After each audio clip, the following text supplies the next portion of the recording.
please start us off with the roll call.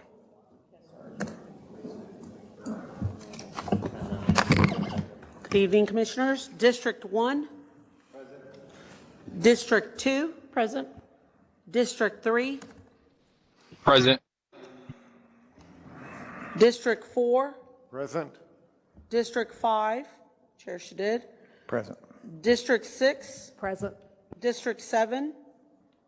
District 7. District 8. Present. District 9.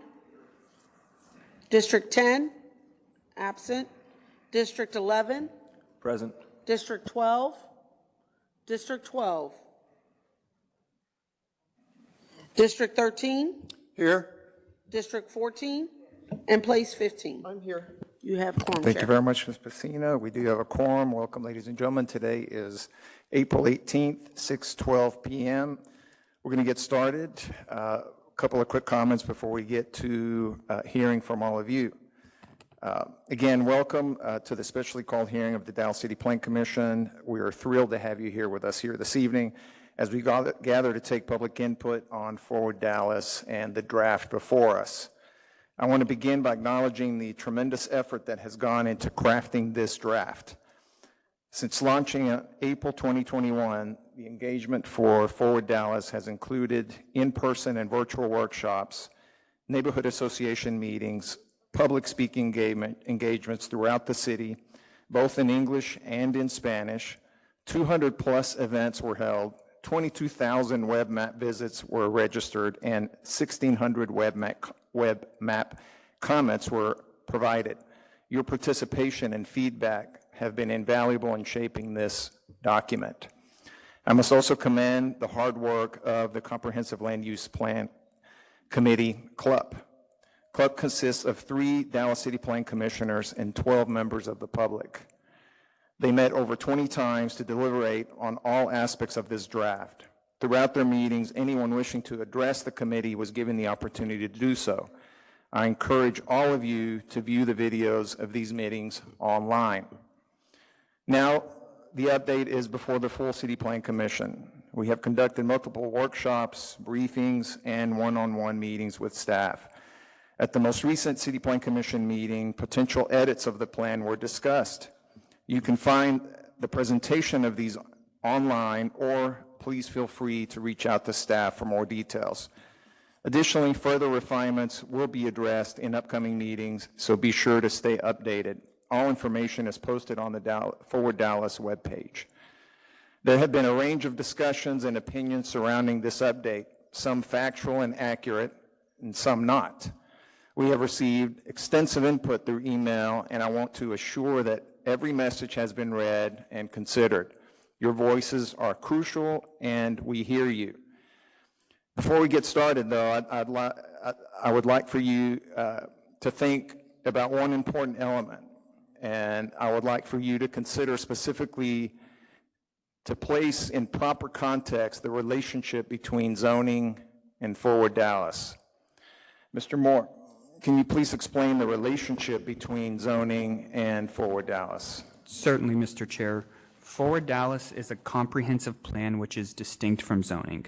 A comprehensive plan is a plan for the long-term development of the city and is governed by Chapter 213 of the Local Government Code, while zoning is governed by Chapter 211 of the Local Government Code. Chapters 211 and 213 are clear that a comprehensive plan does not rezone any property. First, Section 213.005 requires that a comprehensive plan include the following language. Quote, a comprehensive plan shall not constitute zoning regulations or establish zoning district boundaries, end quote. Second, a comprehensive plan is not the end-all be-all for zoning, as Section 213.004 allows the city to implement other plans, policies, and strategies for zoning. Third, and most importantly, Section 213.002C allows the city to define the relationship between zoning and the comprehensive plan. The city has already defined that relationship in Dallas City Code Section 51A 1.108 as follows, Quote, "The relationship between the comprehensive plan and the development regulations is that the comprehensive plan serves merely as a guide for rezoning requests rather than as a mandatory restriction on the city's ability to regulate land use," end quote. Forward Dallas does not and cannot alter the already established relationship. While Section 211.004 allows for zoning to be adopted in accordance with the comprehensive plan, Texas courts have held that a comprehensive plan that describes itself as providing quote-unquote guidelines is merely advisory and a guide and not a mandatory restriction on the city's ability to regulate land. Additionally, Forward Dallas does not change the already established zoning procedures. State law in Chapter 51A require that each zoning request be noticed, an opportunity for nearby property owners to protest, a public hearing at CPC be conducted, CPC to make a recommendation to City Council where the zoning request is once again noticed, another public hearing is held, and finally, City Council makes its decision. Forward Dallas does not and cannot alter these zoning procedures. Thank you very much, Mr. Moore. Again, ladies and gentlemen, thank you for being here with us tonight. Your input is crucial as we strive to create a comprehensive land use plan that reflects the long-term needs and aspirations of our community. I encourage all of us to engage in a respectful and meaningful discussion. Before we get to the speaker guidelines, is there anyone here that would like to speak in Spanish? ¿Hay alguna persona que quiere dirigir a la comisión en español? ¿Hay alguien que quiere hablar en español? Sí, señora. Nada más al último de la junta puede pasar y le vamos a dar doble tiempo. Yo puedo hablar por usted y también está Skills nos puede ayudar. Gracias por venir. These are our speaker guidelines for tonight, ladies and gentlemen. Each speaker will have 3 minutes to speak. Please begin with your name and address for the record. Ms. Pacina will keep time and will let you know when your time is up. We do have some registered speakers online. Please have your camera on and working, as state law requires us to see you in order to hear from you. I will also respectfully ask all of our speakers not to refer to any plan commissioner by name and address your comments to the chair. Again, welcome, and we are ready to get started. Ladies and gentlemen, if you could just come on down, make your way down, maybe 5 speakers at a time. We'll have 3 minutes. Ms. Pacina will keep time.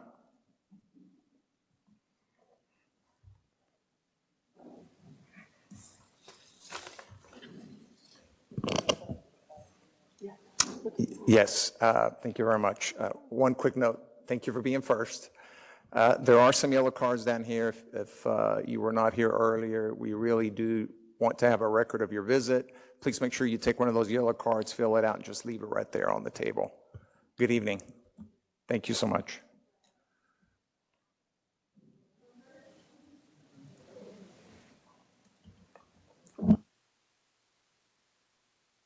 There's a little button there that you'll see, and it'll turn on the microphone. Perfect. Perfect. Thank you so much. Maybe close.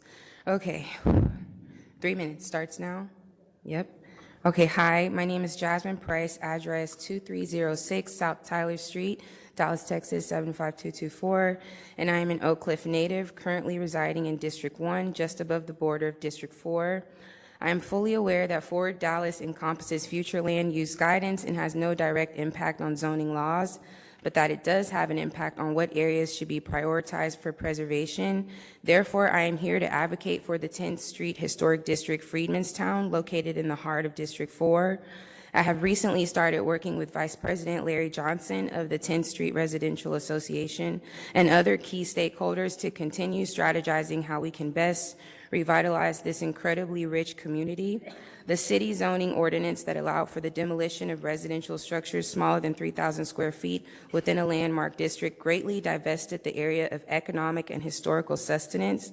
Although the ordinance has recently been overturned by Dallas City Council, the lasting effects are continuously bearing on 10th Street residents. On behalf of the Residential Association, local advocates, and the many named and unnamed freedmen, I humbly ask you to urgently redirect efforts and proper future land use guidance to the 10th Street Historic District. It deserves the same level of preservation and protection that has been so heavily invested in other historic districts such as Lake Cliff, Munger Place, and Swiss Avenue. Thank you so much. Thank you for joining us. Folks, I'm sorry, our rules do not allow clapping. Good evening, sir. Good evening, CPC. Thank you for having me tonight. My name is Jose Rivas. I live at 6145 Parkdale Drive in Dallas, Texas, 75227 in District 7. I've been a resident of Dallas for 53 years, born and raised here, born and raised in my neighborhood of Parkdale Longview. I'm here to speak on behalf of the residents of Parkdale Longview. I understand that the Forward Dallas plan does not rezone, but what it does is it gives you guidance to rezone. Our neighborhood was built in 1926. Our homes, most of our homes, were built late 40s, mid 40s, into the 50s. We are not protected by a neighborhood stabilization overlay, a conservation district, or a historic or a preservation district. So I am here to speak on behalf of our residents that we are opposed to what is going to happen based on the guidance provided by Forward Dallas, and we ask you to make protections for neighborhoods that have been around a very long time that will be disrupted by the actions of this committee. That's all I have. Thank you. Thank you for joining us. Next speaker, please. Good evening.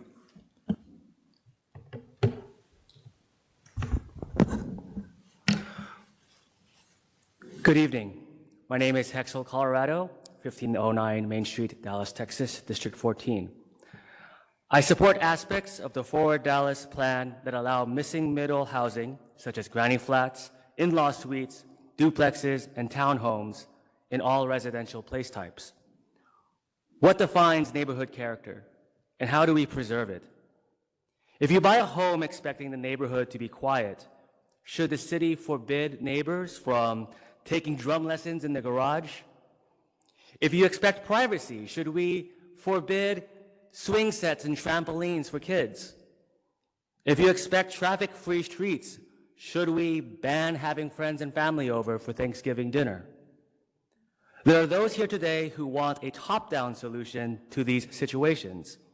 They say Forward Dallas needs a place type exclusively for detached single-family houses. But suppose we travel back in time to the founding of these neighborhoods prior to 1950s. Prior to modern single-family zoning, how might you deal with neighborhood disturbances? For noise, perhaps you'd talk to your neighbors, communicate and learn about them. For privacy, maybe you'd plant trees. For traffic, maybe start a parking benefit district. Organic opportunities for civil conflict resolution is a feature, not a bug, of gentle density in a neighborhood. Neighborhood character is defined not by the look and feel of its structures, but by the characters living in those structures. So as you hear the voices today, as they raise their concerns in their rhetoric, consider perhaps this is not a problem, but an opportunity for neighborhood growth, maturity, and survival. Thank you. Thank you.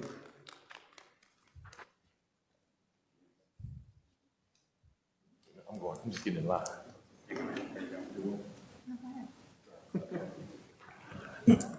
Good evening. Hello. Oh, sorry.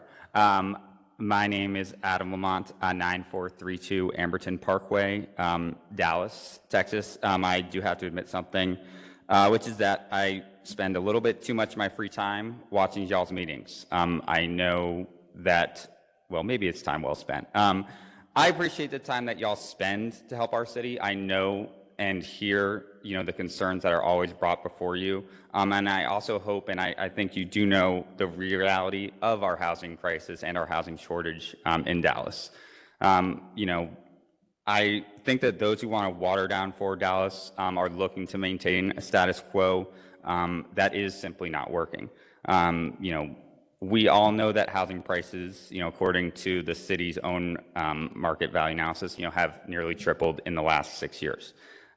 Y'all know that there isn't a rezoning, right, for more transit-oriented development that you aren't passing, right? We can't just do Todd because there's not simply enough demand for Todd across the city. I love Todd, right? We need more of it, but that alone will not be enough. Y'all know that the status quo is such that only additional missing middle housing that we get occurs in more gentrifying areas, which does, right, and can exacerbate displacement while we have richer areas that remain unchanged and don't have the additional housing that we need.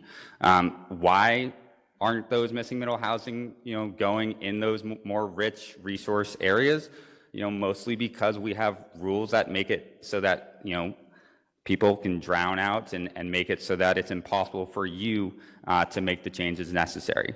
And that's what Forward Dallas is really about. If you're a basketball fan, just forgive me for a second, right? But if you ever watch Allen Iverson, the famous speech, which was taken much out of context, but anyway, he says, we're not talking about the game. We're talking about practice. And that's what we're talking about here, right? We're not even talking about zoning. We're talking about land use. Okay, we're talking about land use, man, not even zoning. So anyway, forgive me for that. But I will just say this.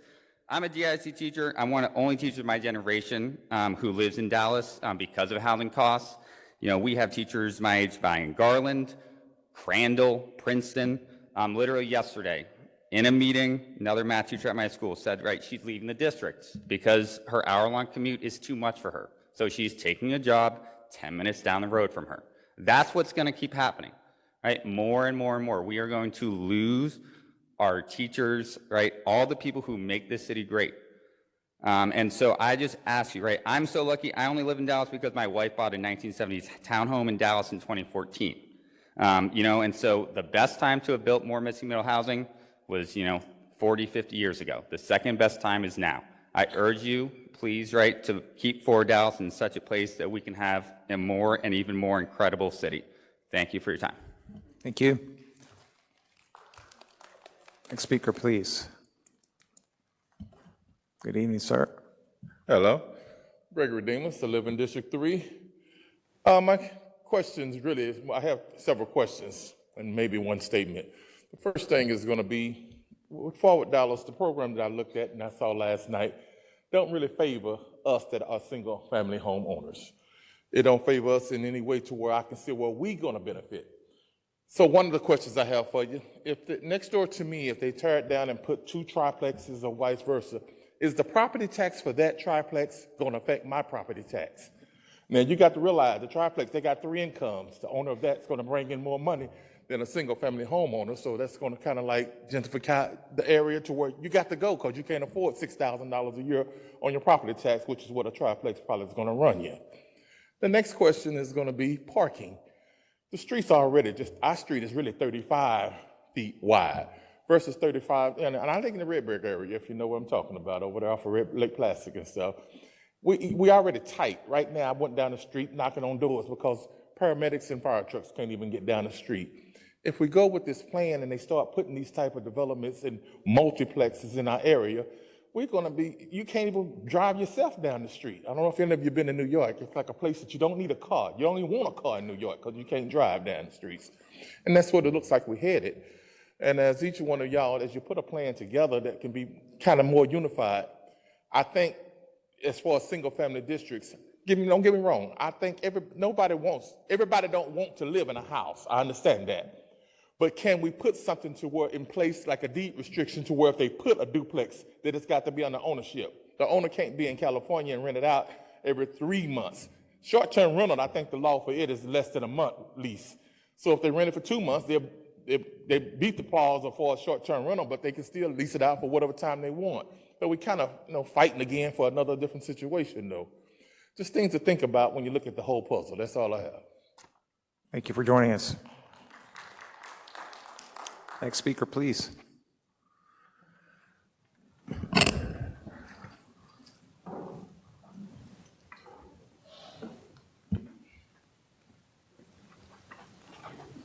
Good evening. Good My evening. name is Reverend Roy Atwood. I'm one of the associate ministers at First United Methodist Church of Dallas, and I live at 2650 Cedar Springs in District 14. According to the Federal Reserve, the median listing price for a house in DFW has increased by 30% since the beginning of 2020. Broadly, there are only two ways to make housing more affordable. One way is to decrease demand. We could make Dallas generally a terrible place to live, which would lower the number of people who want to live here and cause the price to go down. The only other way to lower prices is to increase the supply of housing. Thankfully, Forward Dallas acknowledges this reality and encourages density increases across residential areas in ways that are contextual with the neighborhood. Of course, we should listen to some landowners who live in the community residential area who are concerned with their property values. I believe Forward Dallas does an excellent job of listening to those concerns by recommending that development be done in ways that are architecturally consistent with the neighborhood. As we allow gentle density increases across the city, we can further our work to desegregate Dallas and make it a more equitable and welcoming place to live. I encourage you to recommend Forward Dallas to the City Council as proposed. Thank you. Thank you, sir. Next speaker. Good evening. Good evening. My name is Valerie Ballard. I reside at 738 C Beach. I'm in District 8. I'm also a developer in District 8. This is a tough one. While on one hand, I work with veterans and veteran families who are in need of housing. I've spoke here before about the need for affordable housing, which goes along to the side that we need to find space for everybody in Dallas. I don't have to tell you the numbers. You know that people are moving out of Dallas. We're losing our Dallas people because they cannot afford to stay. How do we fix that? We do. Well, let me tell you, I live in an ADU. I built it 30 years ago in District 8, and it served my family well. There is a way that we can make this work and provide housing for people that can afford to stay in Dallas. As a developer in District 8, in the area I'm located across the street from UNT Dallas, we need density. And I know that we will be able to accommodate those that can afford to stay there. But again, I urge you to go forward. We totally get it. We understand what you're trying to do. We've come to the meetings, the places, we've identified where we believe this will work for Dallas and where we know we don't. Now, I live across the street from an empty lot, and most likely somebody's gonna try to put a warehouse. That's not the place for it. Not where we live, not across from our children, not across from our high schools. I also attended David W. Carter High School. I went to school there. We have to protect those areas, but we can find places where we can go forward with Dallas Forward. Thank you for joining us. Good evening. Hello, my name is Becca Kornblum, 4207 Live Oak Street, District 2.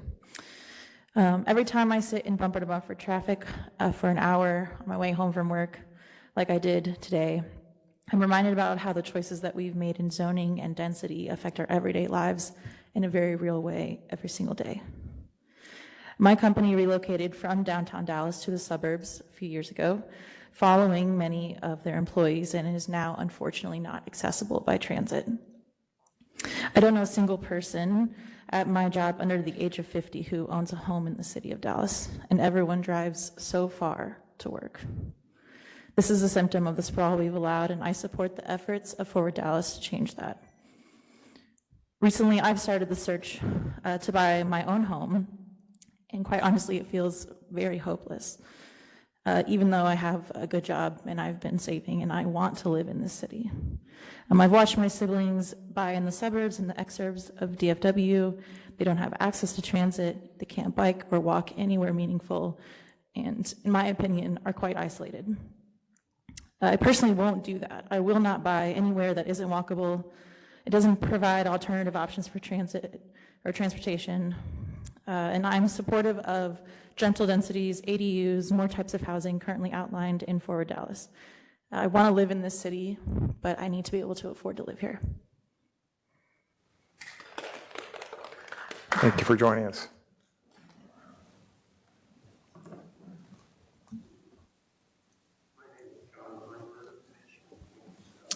The microphone, sir. Start over. Oh, you're fine. Thank you. John Heimberger, 1627 Hollywood, Dallas, Texas, District 1. I'm a Dallas native. I'll dovetail on a few earlier comments. I believe that the planning urban design has opposing goals, may increase density, but is decreasing transportation thoroughfares. This needs to be resolved. I'll speak on something that very few other people will.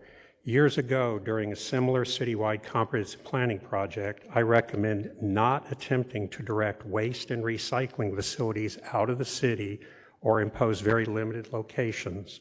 In my review of the current place types of industrial hub, logistics industrial park, and flex commercial indicate more planning for these necessary industries related to construction materials, waste and recycling will be needed.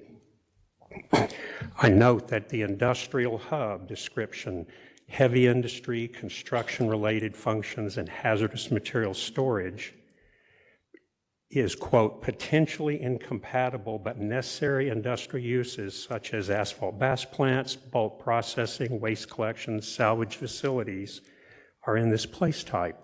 This is the only place type that even mentions hazmat storage or construction materials. There's also logistics industrial park and flex commercial. However, this is not mentioned in any of these industrial sites. In fact, flex commercial even notice signaling transition from heavy industrial use to provide more compatible, less impactful uses to surrounding neighborhoods. Logistics is also distributing and storage focused on production and employment. The concept of waste and recycling is almost non-existent in the Forward Dallas plan, except for that one item. Note that industrial hub notes only 3 locations in the entire city, and both of them are at the very edge of the city. This is a very inefficient process. I like to make a comparison to urban waste.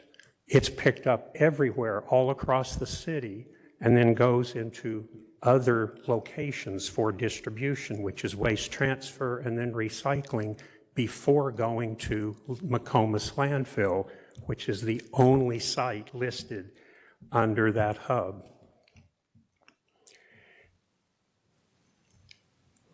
This site, we need to consider even future items such as recycling. We're going to electric vehicles. Battery recycling is going to become much more necessary in the future. Thank you, sir. Is that my time? Yes, sir, it is. Thank you for Sorry, joining great. us. Thank you for coming down. Good evening. Good evening. My name is Nate Hemby. I'm a homeowner at 336 Beckleywood Boulevard in District 4, and I'm a member of Dallas Neighbors for Housing. I'm here today to advocate for the current version of Forward Dallas that allows missing middle housing in community residential place types. I'm here today to support context-sensitive missing middle housing in all of our neighborhoods in Dallas. Some of the most beautiful neighborhoods in the city have small multifamily homes that blend beautifully with the other homes in the neighborhood. In my part of town, Winnetka Heights, Kings Highway, Kidd Springs are all some of the most sought-after parts of the city, and they're dotted with the types of homes that are going to be encouraged again by the current version of the plan. Forward Dallas encourages us to build these types of homes again, adding badly needed housing stock to the city of Dallas. We've got a housing crisis in Dallas, and it's a supply and demand issue. We can fix it by building more housing. Allowing for building of more homes closer to where people want to live and work is a great way to help with prices. I worked in Minneapolis, where housing went up only 1% compared to 20% here in Dallas at the same time. I worked in Austin, where housing and rent prices are down 10% compared to our modest increase this year. These improvements to the design of the city will also pave the way for better bike and transit connectivity, but that's another conversation for another day. So I urge you, support more homes, support missing middle housing, and support the current version of Forward Dallas. Thank you. Thank you, sir. Good evening.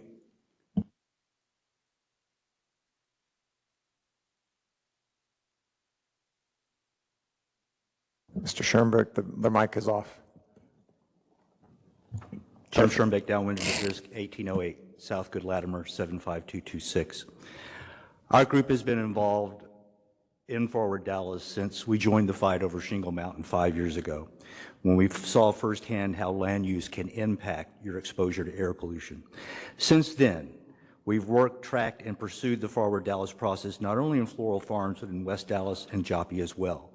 We've worked with residents in those neighborhoods to roll back racist land use and based on over a century of segregation and provide relief for those who always seem to have a target on their back.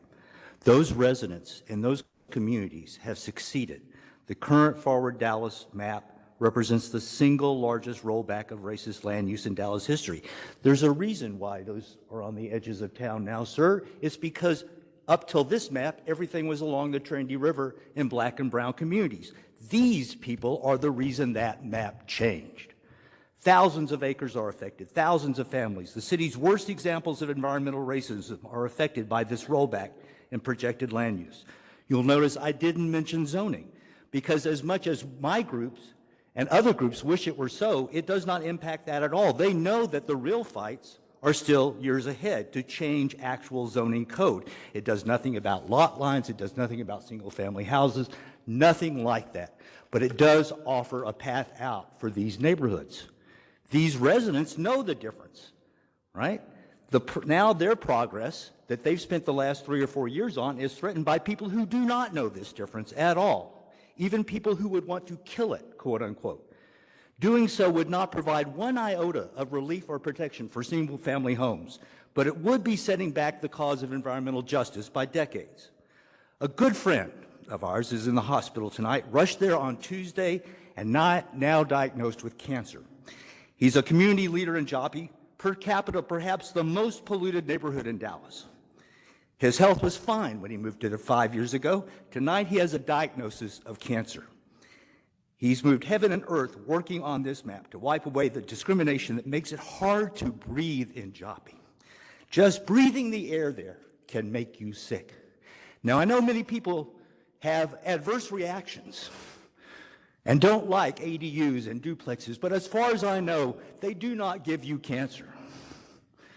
These neighborhoods that we have worked with are suffering. This map, to some degree, lays a foundation for the relief of that suffering. It gives them another step to climb up on and go to the next step. That is why we strongly support the approval of this plan and thank the staff for listening and working with these neighborhoods. Thank you. Thank you, sir. Next speaker, please. Señora, si quiere de una vez empezar a bajar y puede, si está lista, si gusta ahorita. Si no, nos podemos esperar para más noche. Tenemos tiempo, gracias. Yes, sir. Is it on? Cool. Hi, my name is Alexander Dunn, and I live at 5555 Amesbury Drive, Dallas, 75206. I live in District 9, and I am a renter. I'm here to advocate for the passage of the current version of Forward Dallas. Dallas is facing a crisis and a choice. In order to thrive, a city needs to grow, and in order to grow, it needs people. And for people to live in Dallas, they need a place to live. However, currently, the land use plans of Dallas do not allow for this growth. Right now, the city is trapped in a quagmire of exclusionary land use regulations that stifle the development of new housing and new businesses. Day by day, Dallas is losing population as people flee the high housing costs brought about by these restrictions on supply to its outlying suburbs and even to other metro areas. This in turn will drive Dallas even deeper into fiscal crisis as we lose the tax base that we need to provide our essential city services. Forward Dallas is an important and necessary step to remedying this crisis. There are people who are quite reasonably apprehensive about potential change that may come to their neighborhoods, and in the form of gentle density like ADUs or multiplexes or even small apartment buildings. However, I would caution that the more that one tries to prevent change in a neighborhood by preventing density and development, the more it changes regardless in other ways, as your streets break down because you can't pay to resurface them, your sidewalks crack, and eventually the blight comes for the neighborhood regardless. There is no such thing as stagnation. There is only growth or decay, and preventing growth means encouraging decay. So if we do not wish to decay, we must grow, and growing means allowing more housing so people can afford to live in our city. As prior speakers have noted, the only good way to keep housing prices down is to allow more housing to be built so that our supply can meet our demand. And also, like other speakers, I too would love to live in Dallas with my own home that I own one day, in a walkable neighborhood with transit, plenty of neighbors, amenities, but the status quo means I will never be able to afford to. We cannot let Dallas become a city of dead and broken dreams. We must pass forward Dallas, because then we can build the city of opportunity that we aspire to be. Thank you. Thank you, sir.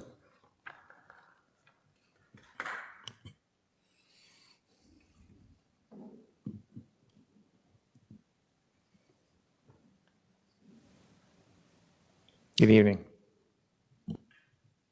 Hello, my name is Dolores Levy-Soroka, and I live at 4822 Swiss Avenue in Dallas. Swiss is not a four-letter word, it's a five-letter word. I have attended numerous Forward Dallas meetings and will continue to do so. As part of the process, we've been asked, what do you want to see in our neighborhoods? And yet the current Forward Dallas plan does not reflect what we said then and continue to say. We want a single-family place type, period. Forward Dallas is often referred to as a vision document. This begs the obvious. Instead of calling it a comprehensive land use plan. Pardon me, ma'am. We have some folks online, and they're going to need to hear you. Can you pull down the microphone a little bit? Sorry. You're perfectly fine. Thank you so much. Sure. Forward Dallas is often referred to as a vision document. This begs the obvious. Instead of calling it a comprehensive land use plan, which by state law has some requirements about zoning to be adopted in accordance with the plan, call it a vision document. I'm tired of hearing statements that only seem to evade answering our questions and concerns, like constantly telling us this is not a zoning document, that development can be context sensitive, that affordability is a concern, and a host of other misleading statements. I'm so frustrated reading a document with inaccuracies and areas left undefined. Considerable time is spent talking around the obvious fact that only our community residential neighborhoods are the density and revenue producing targets. This wholesale gift to investors and developers should make them very happy at our expense. Yes, there are some duplexes, triplexes, and small apartment buildings in some of our residential areas, especially in older neighborhoods. I've seen presentations that illustrate context sensitive by showing, for example, a duplex built around the early 1900s next to a single-family home of the same era. The reality is that materials, as I understand it, by state law cannot be dictated, so there's often a stark or even shocking contrast in what may be built next to an existing home. I respectfully ask and want CPC to incorporate a single-family place type into Forward Dallas. Thank you. Thank you. Next speaker, please.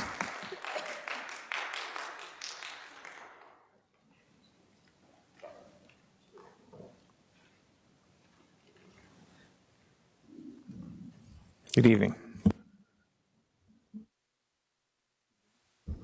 Can you hear me? My name is John Hilton. I live at 2297 Halls Avenue. I didn't prepare a speech today, but I support Forward Dallas. I've been living here for 10 years, and Dallas is the best city in the Metroplex. Yeah. It's hands down the best city in the Metroplex. In order to make the city greater and be sustainable as far as fiscally in the future, we have to build more housing, more missing middle housing. I want to buy a home here. I understand the property taxes that everyone's concerned with, but the property taxes is going to continue to rise because we've got to make up a difference. So in order to alleviate the burden on everyone, we need to build more housing for people that want to live here. And that's all I got to say. Build more housing. Thank you, sir. Next speaker, please.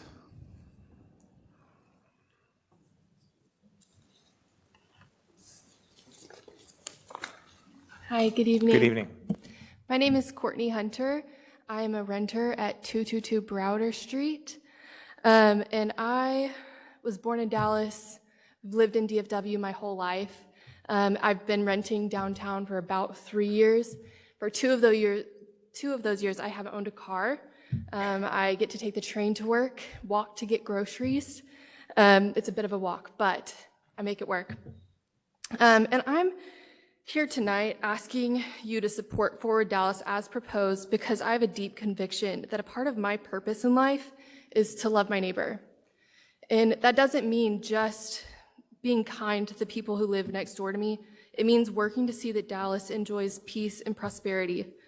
I've watched friends move out of Dallas and even out of Texas because of the rising cost of housing.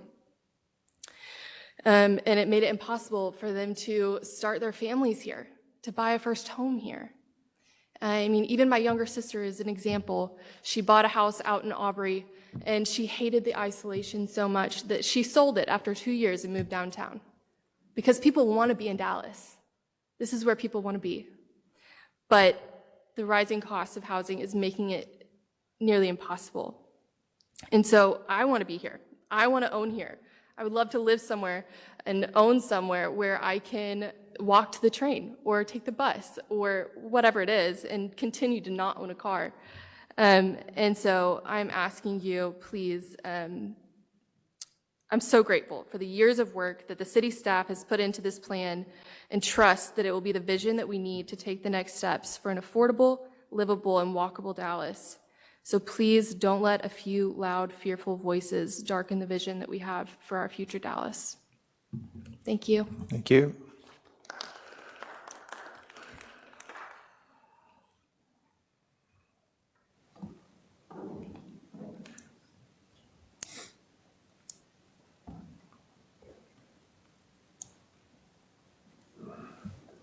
Good evening.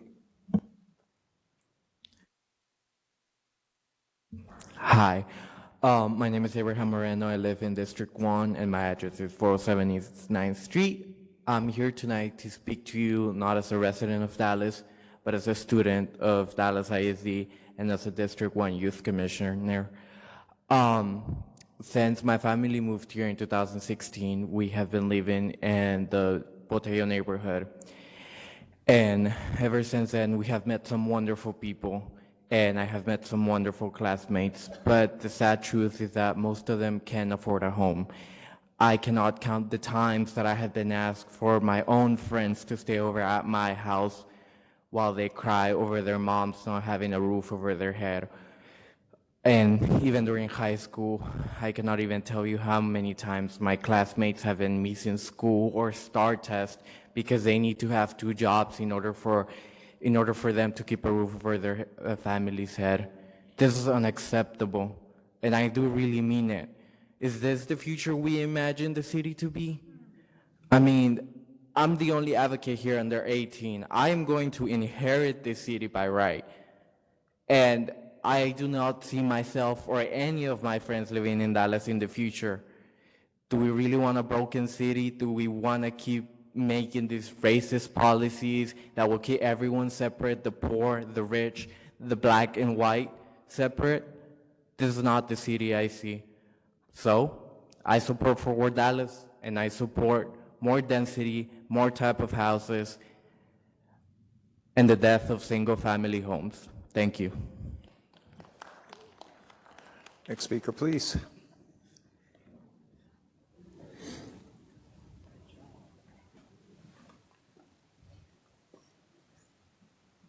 Good evening.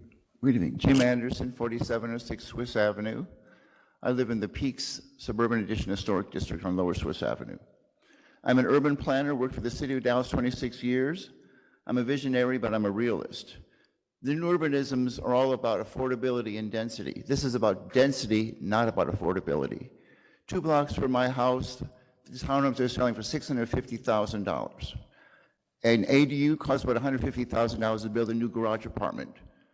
Is someone going to give me a deal to make that affordable? I have to pay off that mortgage on that $150,000. There's no forward Dallas place type for single family without ADUs. State law dictates that a comprehensive plan the zoning must follow the comprehensive plan. So this is the camel's nose under the tent. When somebody comes to city plan commission, the city council rezoning neighborhood, they'll say, well, that neighborhood on forward Dallas allows for ADUs and additional density. So how do we control the changes? Again, this is not about affordability. This is not about new urbanism. These folks back here, they're not going to be able to afford to live in these neighborhoods because they can't afford to live there now.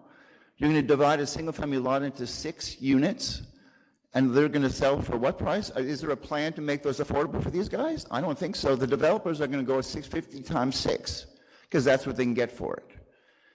This is scary. This is very scary. This is going to change the dynamics of the city.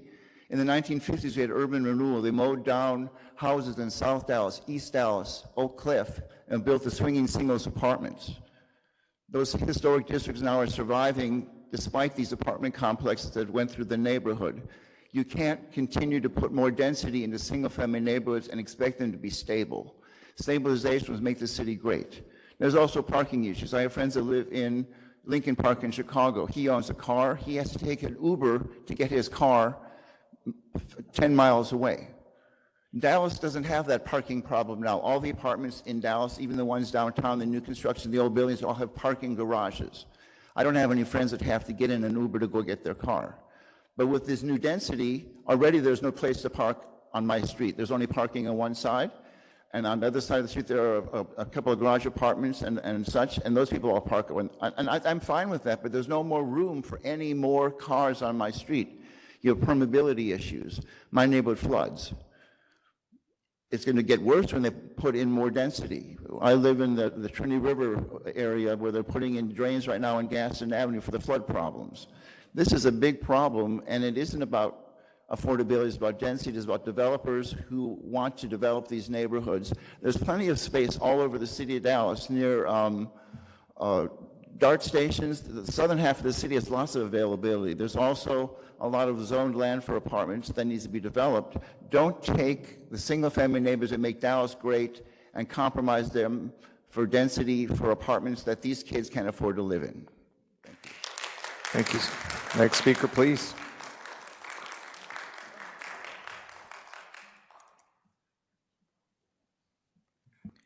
Darrell Baker, 6306 Elder Grove Drive, Dallas. I'm here to speak in opposition of this plan as it stands now. I'll start off by saying that there was very good community engagement by the staff in the process. There was very good Spanish translations, and it was put side by side. It wasn't put on the backside or anything like that, so there was great parity and equity as far as that's concerned.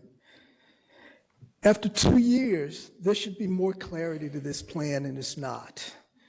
After 2+ years, there should be more flesh on these bones of a plan, and there's not. There should be more clarity in a plan that removes conflicting land uses in and around residential neighborhoods. The consultant's turnaround time to include our input at these workshops in a timely manner was poor at best. It took 2 or 3 iterations before we actually saw, at least in my part of town, what we actually put on the maps, what we actually wrote, the endless number of dots that had to die on maps before our input got to this point was staggering. The current draft is still very jargon-laden and does not communicate well with John and Mary Q. Citizen. After 2+ years and with the contract expiring, I think before the plan is going to be finished, this isn't a good plan to try to move forward. It just isn't. Based on demographic trends nationwide for large cities, Forward Dallas does not provide a well-thought-out plan for right-sizing Dallas. I don't think growth in Dallas is in our future. I certainly don't think that tremendous growth is in our future simply because of the infrastructure. There's not the infrastructure to support some of this. And I think this has to be a real working man's reality-based plan, and it doesn't appear to be. There's no accommodation or recognition of the empty land we still have throughout Dallas that's already zoned for density. The plan is pushing in our perception that this is instead of rather than in addition to. Our single-family established successful neighborhoods, the reason that people buy into them is because they are successful, should not be on the table as a compromise for some of the so-called innovation that's not been proven and hasn't been tested. As it stands now, the plan is more like a one-size-fits-all approach, and this is not acceptable to anybody. There's not enough emphasis that's been placed on the value of the inland port. Thank you, sir. Thank you. Thank you for joining us. Okay. Next speaker, please. Good evening. Good evening. Evelyn Mayo, 2833 Province Lane, Dallas, Texas, 75228. I've participated in the formation of this plan with frontline environmental justice communities since its soft launch back in 2019. We've stayed committed to ensuring our goals are incorporated throughout the turnover at PUD in 2020 and through the engagement process in the field, at CLUP, and through numerous coalition conversations. It's because of this that overall I'm supportive of this plan because of the amount of collaboration and advocacy frontline communities have had to ensure that our environmental justice agenda is included. I have a few specific comments on the language in the environmental justice theme, and then have some specific place types in some of the communities I work with I want to address. First, the plan says that it wants to support citywide EJ goals, but we actually don't have any. So PUD has done the most comprehensive outreach in EJ neighborhoods that I've ever seen, and has jurisdiction over the primary cause of these issues, which is land use and zoning. So they should just go ahead and make specific recommendations instead of deferring to goals that don't yet exist.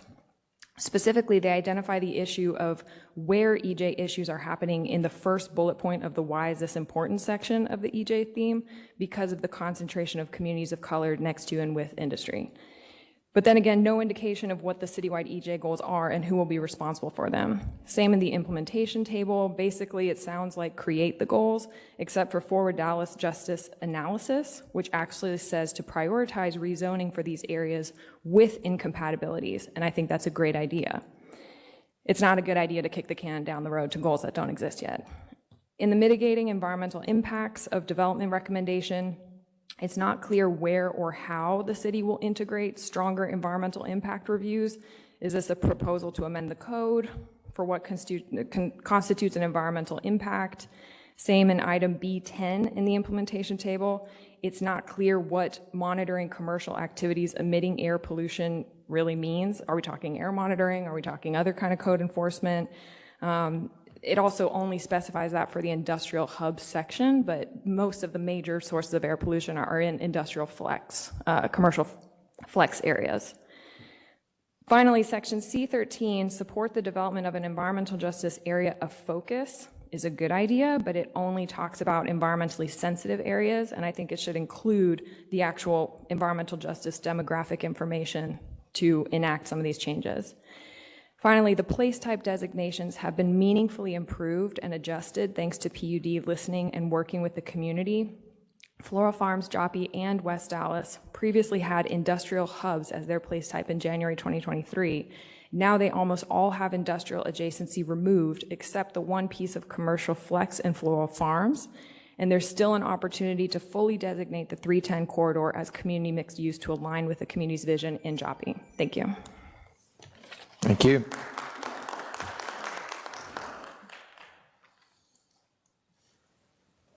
Good evening. My card's already there. I'm Karen Roberts. I live at 502 Cameron Avenue, Dallas 75223.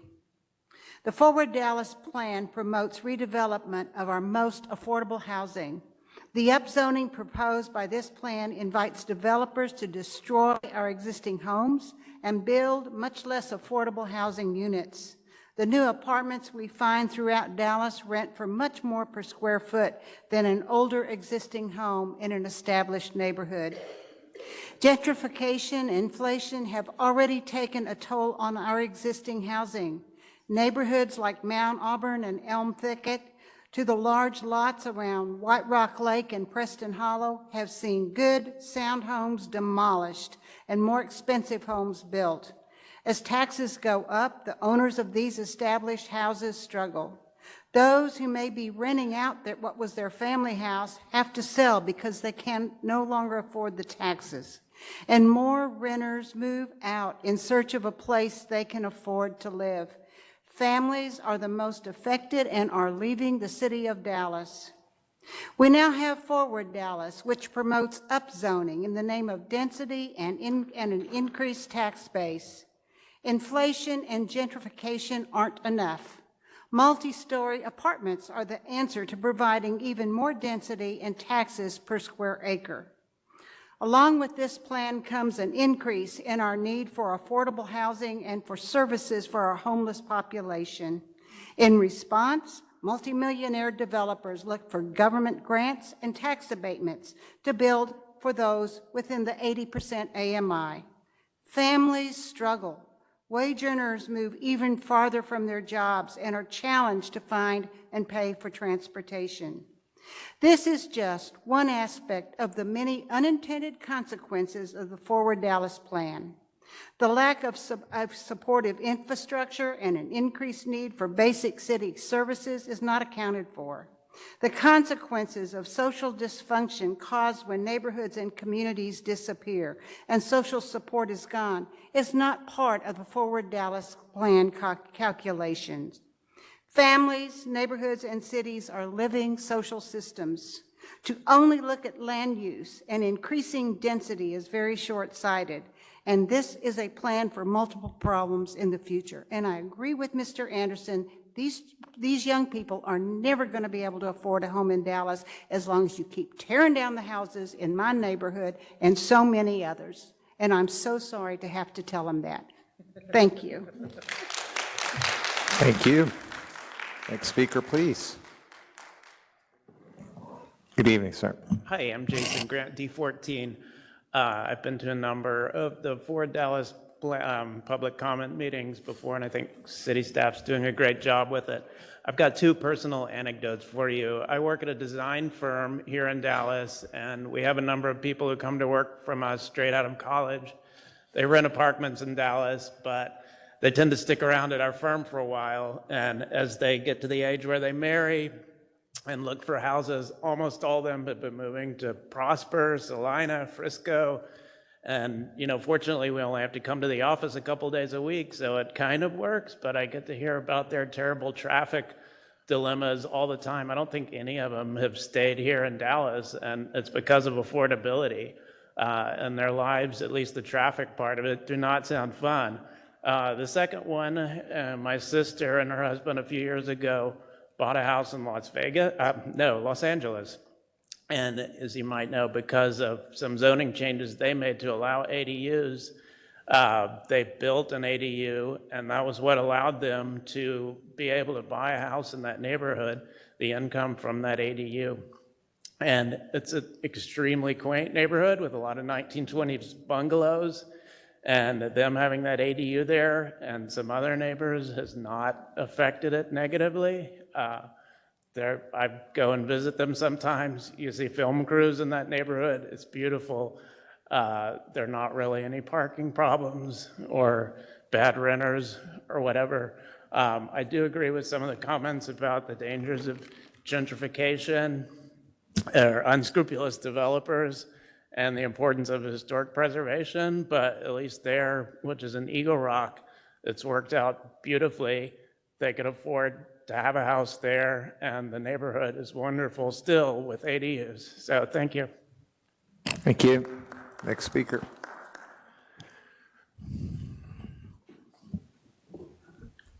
Good evening. My name is Matt Boss. I live at 4039 Cole Avenue, Dallas, Texas 75204. I've lived in Dallas my whole life. My dad likes to tell stories about when he first moved to Dallas in 1985. He lived in the Village Apartments on Northwest Highway, and 3 years in a row he went to his leasing office to renew his lease, and they lowered his rent each year because Dallas was actually building enough housing for all of the people who wanted to live here. I rented in Dallas for 6 years, and my rent up all 6 years to the point that it had more than doubled by the time I was ready to buy. It's hard to imagine a Dallas where enough housing is built to support the desires of all the people who want to live here, because it's never existed in my lifetime. The hard truth is that people who make enough money to live in Dallas will continue to move here, and they'll either outbid the current residents, the teachers and the service workers, the people who we want to be able to afford to live here, or our city can allow enough housing to fit everyone who wants to live here. I fully support the current draft of Forward Dallas. It's the only plan on the table that creates a framework for building enough housing to keep up with the demand. And that housing necessarily means ADUs, duplexes, triplexes, low and mid-rise apartments across the city. I hope that the place types proposed in this plan, including the community residential type, support the missing middle housing and the density that Dallas needs, not just to grow, but to survive. And I hope that as Forward Dallas continues to move forward, you can remember that its implementation is not just for the residents of Dallas, but for everyone who wants to live here, but can't, or even worse, has been forced out. Thank you. Thank you. Good evening. Good evening. My name is Cindy Hua. I live at 718 Crested Cove Drive, 75040. I'm on the board of a nonprofit environmental justice based here in Dallas called Downwinders at Risk, and I'm speaking in support of Forward Dallas. For years, I've had the privilege to see residents of Joppy, located in southeastern Dallas, and residents of the Singleton Corridor in West Dallas engage with the City of Dallas planners to incorporate their asks and aspirations for what they wish their neighborhood will look like for the next decades to come. This is important because if you take a look at the land uses these residents have had to deal with as neighbors, you may be surprised we're even living in the same city or working in the same city. Along Singleton Boulevard, you will see GAF, a shingle factory located directly adjacent to a community center, a library, a school, and single-family homes. Every day, people have to wake up, get out, and breathe in emissions spewing from right next door because these homes are zoned on land that's for industrial use. Years prior, on the same road, within nearly the same block on Singleton Boulevard were cement plants and lead smelters, and the zoning codes of the time allowed for this to happen and currently still permit industrial use. Multi-generational families, mostly Black and brown folk, have lived along Singleton Boulevard and Joppy. But they didn't choose the industrial zoning designations. These designations have historical roots. These same areas, which were predominantly Black neighborhoods, were redlined or classified as hazardous areas by the Homeowners Loan Corporation in 1937, and these are the same areas which ultimately became zoned for industrial use when zoning laws appeared and continue to impact residents today. The lived realities that my dear friends and colleagues have to deal with on the daily is truly heartbreaking, having to deal with breathing in pollutants that make them cough, that make them one step closer to having cancer, that place their health in jeopardy. And that's what I've seen neighborhood associations in Joppy, Floral Farms, and West Dallas work to undo with Forward Dallas.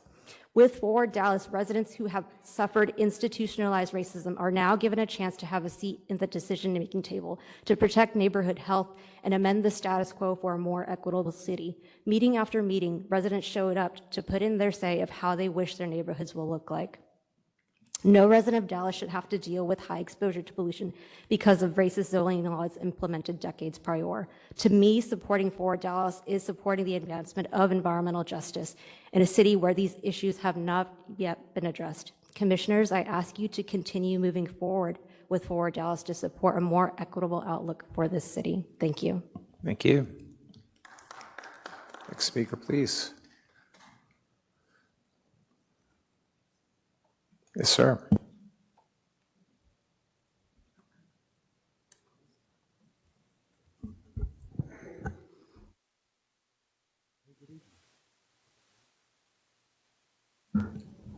Hello. All right, wonderful. Hello, my name is Chris McDonald. I live 6550 Shady Brook Lane, Village Apartments. And I'm very flattered that earlier tonight I was referred to as a young person, so that was really nice. I'm here to be in support of Forward Dallas. I believe one of the big crises in the city, as well as the country, is the lack of affordable housing. And it's a big problem. A lot of people are leaving the city. I read an article that the city of Dallas population is declining, which I think is alarming. I've got friends also moving to Prosper, to Aubrey, even Oklahoma City. I can't believe it. But anyways, I think building more houses, building more duplexes, whatever it may be, so more people stay in Dallas, more people live in Dallas. I think it's a great city. I've been here, work here, love the town, love the city. And so, yeah, that's it. Thank you. Yes, sir. Hi, my name is Michael Taft. I'm at 5436 Richard Avenue in Vickery Place. So I live in a conservation district, and within a few blocks of my house, we have probably like a dozen grandfathered duplexes and quadplexes and even some eightplexes. And recently, a 7-story apartment building just went up on Greenville, and I survived. I think this is going to be okay. So we didn't add, as I understand, any additional parking, or there was no problems with sewage or anything else, all of the other kinds of issues that kind of been brought up. However, I think those definitely should be reviewed and so on. In fact, I would actually say my area is even better than ever. I think that more businesses can survive because it's walkable. Other people are able to get to it and keep those businesses going. So I support the Forward Dallas plan. I wanted to just kind of start with that anecdote. I have a neighbor across the street. He came from Mexico. He bought a duplex about 40 years ago. He was able to afford the house because he was able to rent out the other half of it. And in fact, his daughter was able to move in just like a block away and also buy a duplex and rent out the other half. And then later, as I understand it, as richer kind of people moved in and said, "Oh, this is great. Well, let's turn this into a conservation district. Preserve it just the way it is." But your zoning needs to be fixed. So we're going to change all those duplexes. We're going to outlaw those, and we're going to make it just single family, right? So that's no longer even allowed anymore. So that kind of story for someone to be able to afford a house by renting out the other half, increasing affordability throughout the area, and even have your kids live close is no longer even an option. There's no way my kids could afford to live in my neighborhood. I couldn't afford to live in my neighborhood if I hadn't bought a house, at an opportune time. So, and I feel like some of the arguments are coming from, existing homeowners that just kind of want to, pull up the ladder. I got mine, and nobody else needs to kind of get there, so to speak. So, and I understand there's also a concern or an argument that I've heard that says, okay, look, it's not the city of Dallas's responsibility to make sure that you can afford a home in every area, and sort of a free market kind of argument. And typically I would agree with that, except this is not a free market. The zoning has created artificial scarcity, which restricts the supply and only provides it to certain people. So there's another argument that came up about, okay, this is going to create these like $650,000 houses or units and so on, which are not affordable. Yes, that's correct. The way that I've heard it kind of explained is that who moves into those $650,000 houses? It's people maybe coming from a $550,000 house, which is now available, right? And then who moves into that house? It's a chain and so on. And so adding in more supply overall increases the affordability. So I support Forward Dallas, and I hope that you all too. Thank you.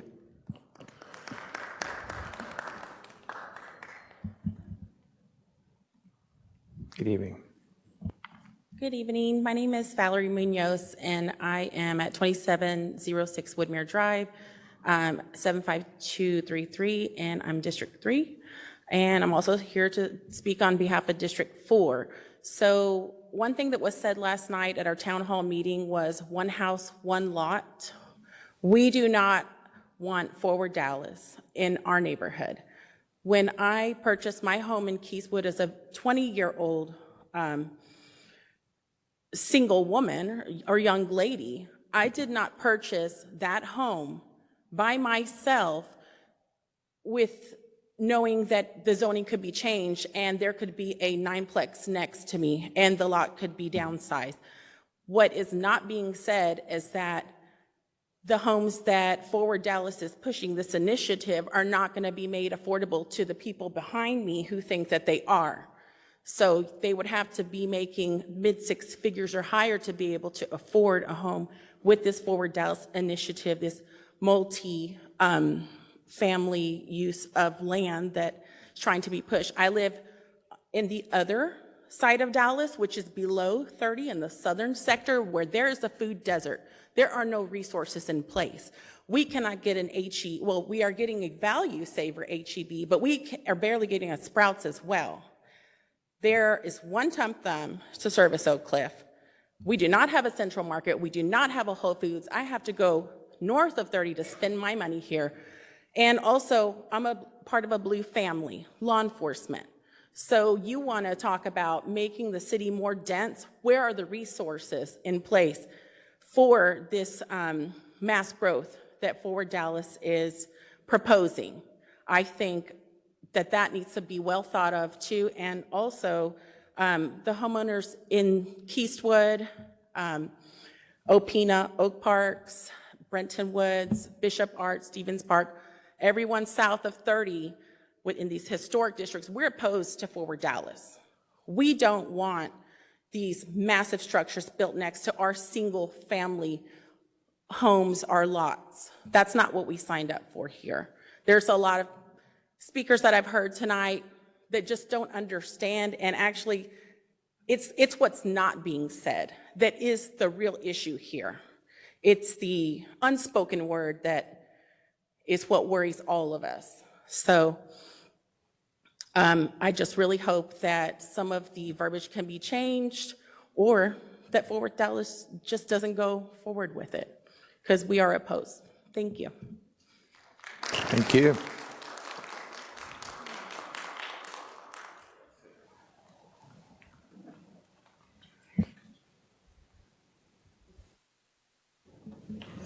Hi, I'm Andrew Warren. I live at 8629 Southwestern Boulevard, Dallas, Texas, 75206. I'm here to speak in favor of the Forward Dallas plan. I moved to Dallas 11 years ago for school, and I stayed here to pursue professional opportunities and stay near friends and family. I got married in 2021 and was able to find a decent apartment at a rate that felt affordable and aligned with my financial goals. However, in the 3 years that I've lived there, my rent has increased so much so that I'm now paying $600 more per month than when I had originally moved in. And you know, I want to stress I'm talking about a typical market rate apartment. It's well maintained, but it has older appliances, cheap finishes. It's not a luxury apartment at all.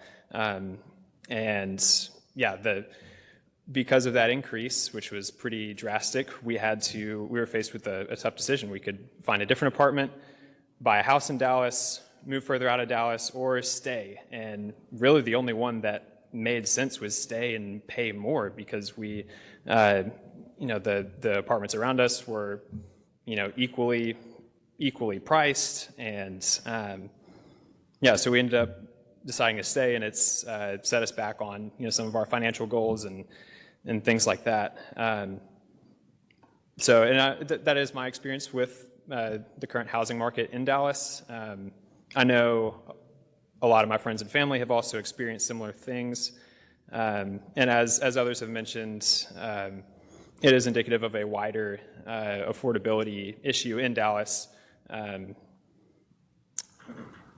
You know, I'll specifically cite the Child Poverty Action Lab's 2023 rental needs assessment that is anticipating a shortage of 80,000 apartments for Dallas's lowest income families by the year 2040. So if things don't change in regards to current housing policies, then that's the situation that we'll be in.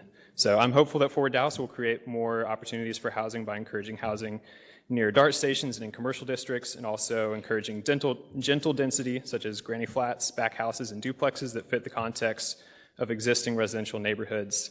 Yeah, that's all I have to say. Thank you. Thank you for joining us. Next speaker, please. Yes, sir. Hi, my name's Addison Yates. I'm a renter at 5916 Birchbrook Drive in District 9. Housing affordability is an issue that my wife and I struggle with. It is a frustration for us, can be very annoying to have to work through. But I know for some of my neighbors here in Dallas, housing affordability is more than just a frustration or an annoyance. I came here on the DART tonight and passed by several of our unhoused neighbors who are living in the street just a stone's throw away from City Hall. And I'd like to speak in support of Forward Dallas on their behalf tonight. Thank you. Thank you.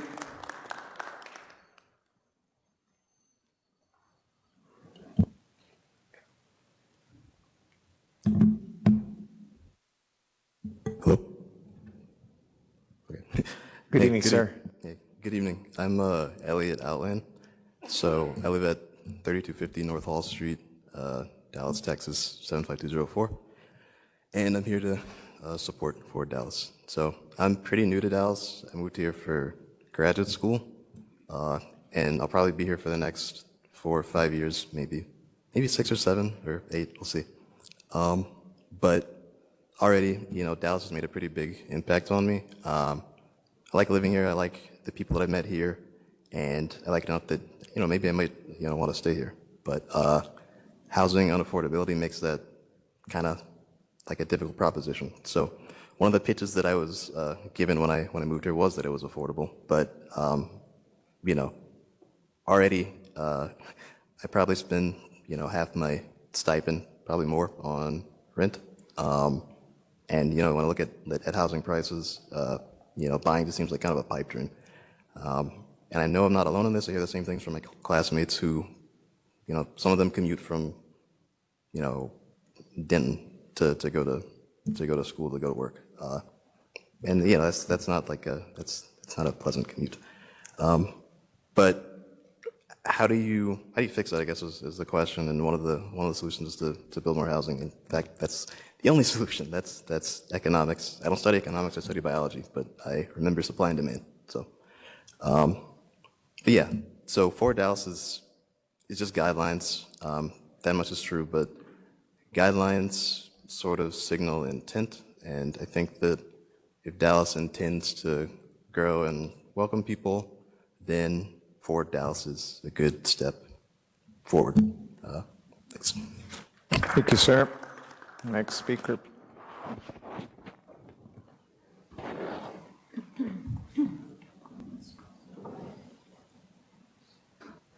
Good evening. Good evening.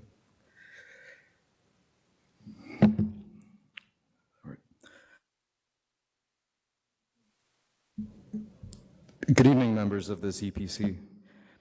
My name is Vinny, and I'm here in full support of Forward Dallas in its current form. Housing is an ever-increasing cost and increasingly unaffordable for this city's residents. The best solution is to allow gentle density through building missing middle housing. It allows more people who want to live in Dallas to stay in Dallas. And we all know how much the city is losing jobs and citizens to the surrounding areas. Do we not want to protect the culture of the city? The character we love so much is in our people, and we're losing them. We could offer so much more here and a more attractive lifestyle by building gentle density. It would cement the city's place as the linchpin of the metro area. Study after study shows that the status quo of city planning isn't sustainable. Generations of all ages cannot afford to grow families and communities. Detached single-family homes aren't the only way to live. We need more choices in housing. Gentle density helps affordability. Forcing most of Dallas to live in detached single-family zoning is the true unsustainable and unsustainable culprit here. Infrastructure for it, like destructive highways, pedestrian, unfriendly roads, forces us to drive everywhere. We don't live in our cars, and neither are they the only way to get around. Has anyone noticed the cost of a car nowadays? It's also unaffordable for many, and neither can the city afford to maintain the infrastructure for them. If you want to talk about property taxes being unaffordable, take a look at how much of the city's budget goes towards maintaining roads. That is ultimately on the citizens' shoulders. Building density is affordable. It requires less infrastructure and creates walkability. We need a mix of housing that provides options for those living in all place types. Ideas like ADUs and multiplexes are one step in attaining affordable living. Freedom of choice are the backbone of our values. Forcing all of Dallas to live in the same unsustainable way is not freedom. If Dallas has a prosperous future, Forward Dallas will help achieve it. Thank you. Thank you.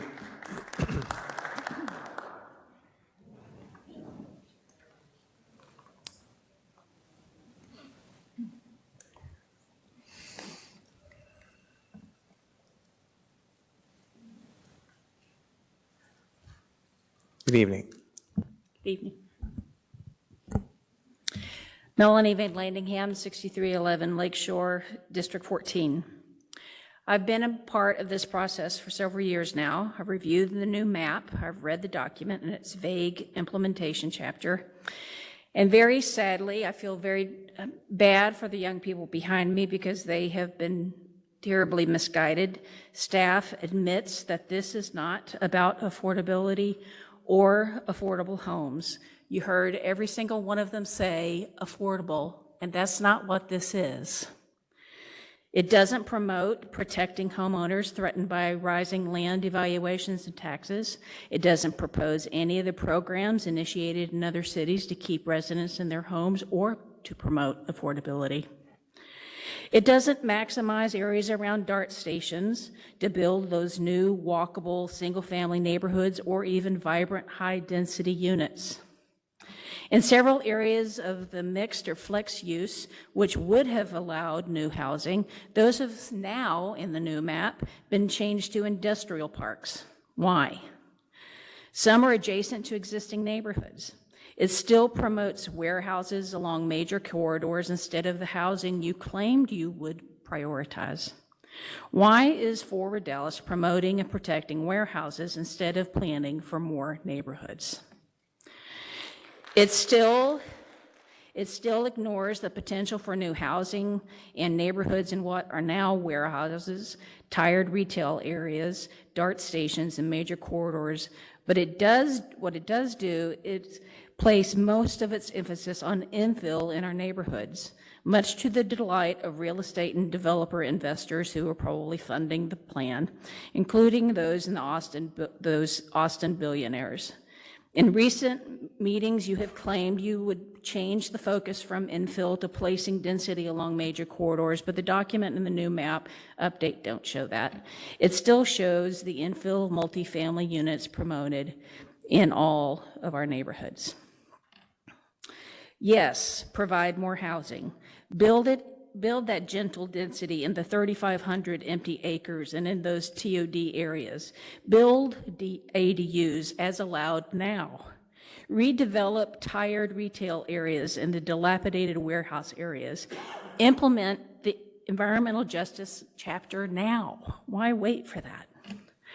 But single-family housing is a viable, desirable housing choice. You have claimed that this is about housing choices. It needs to be protected, not destroyed. Give us single-family place type without multifamily. Keep your infill out of our neighborhoods. Thank you.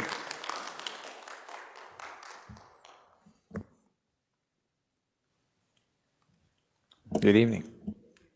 Good evening. I'm Norma Menace, 6219 Prospect Avenue.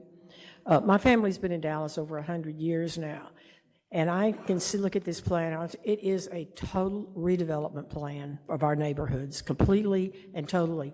The minute this passes, entire blocks of our single-family neighborhoods will be bought up by developers because they can build 2 or more units on one block, and these people here will never be able to afford this. They will be big, they will cover the whole lot, and it's just not going to happen.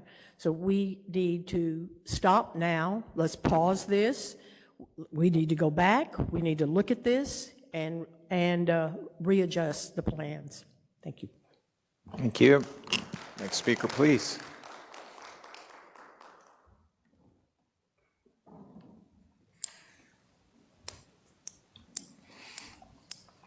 Good evening. Hey, Jonathan Dillahunty. I already put my thing in there. I live in District 9. I own a home in Lockwood, a small 2-2 that my family was able to buy in 2019. I lived there with my wife and daughter. And we were very lucky to get in before there was a huge spike in COVID. And while on one hand that feels great as our housing value went up a lot, we're now feel as if we're absolutely locked into where we are. We couldn't afford to buy our house currently, much less look to expand our family, have somewhere where I can have like a office as I work remotely in the house, have somewhere where my wife's parents, my daughter's grandparents can come stay and visit us to add an extra room to our house, essentially. It's a 3-2 is almost impossible for us to consider moving up to. And this is what the dilemma that myself and many other people my age have found themselves in, whereas even if you did get in, before a lot of stuff spiked up, well, what are your options now? The options are you add on to your house, thereby taking a smaller, more affordable home essentially off the market by adding another room to it, or you move to the suburbs, which is losing tax base and having families go out more to the suburbs. So many of my friends with families have done that. So I would like to cast my full support of Forward Dallas because I think that it addresses so many of these issues. And just briefly touching on the affordability concerns that have been brought up, I mean, it just seems, I don't know what word to use for it, but like these policies have been, parts of these policies have been enacted elsewhere, and they have literally shown to make houses more affordable. This isn't purely theoretical, this is practical. These have been enacted in Minneapolis, in Austin. Houston has had a lot of these, I know this isn't zoning, but it's had a lot of this guidance in terms of missing middle, and their housing is much more affordable than our housing is. So this is areas in our state, and elsewhere that have been able to implement a lot of this advice, and it has made housing more affordable by stabilizing the housing market. Even if it's not directly, decreasing it, it is stabilizing it where income continues to increase. So eventually people will be able to afford houses even if it doesn't happen immediately.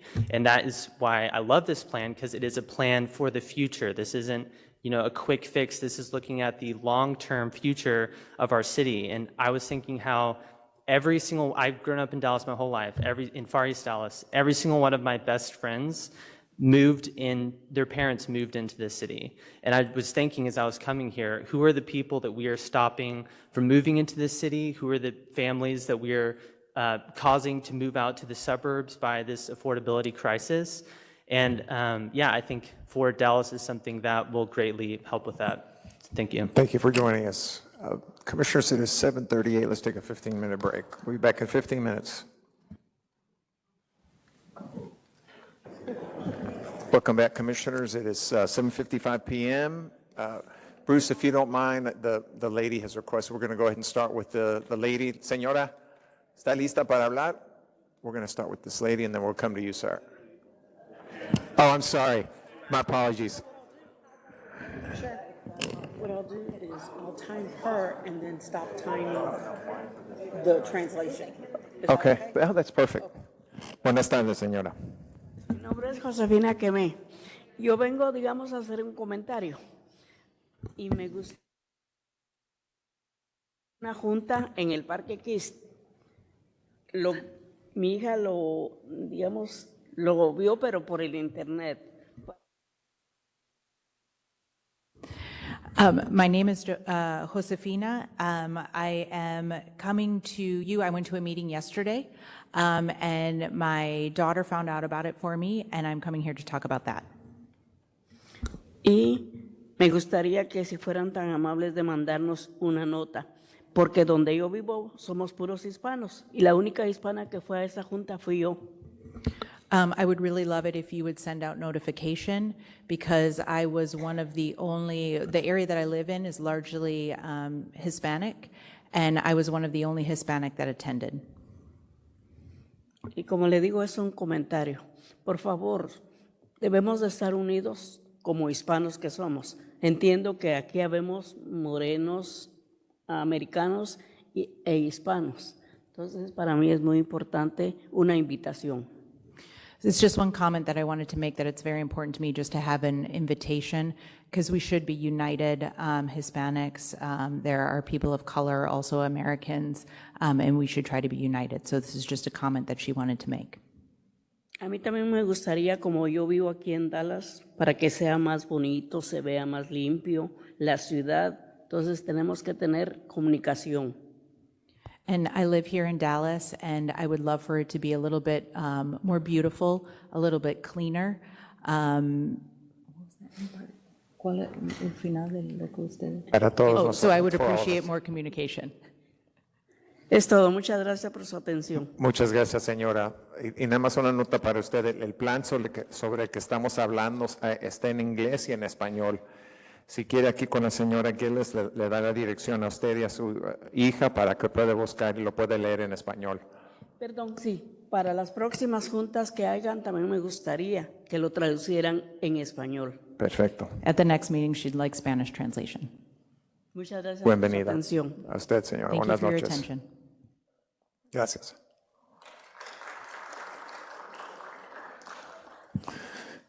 Yes, sir. We're ready for you. Good evening.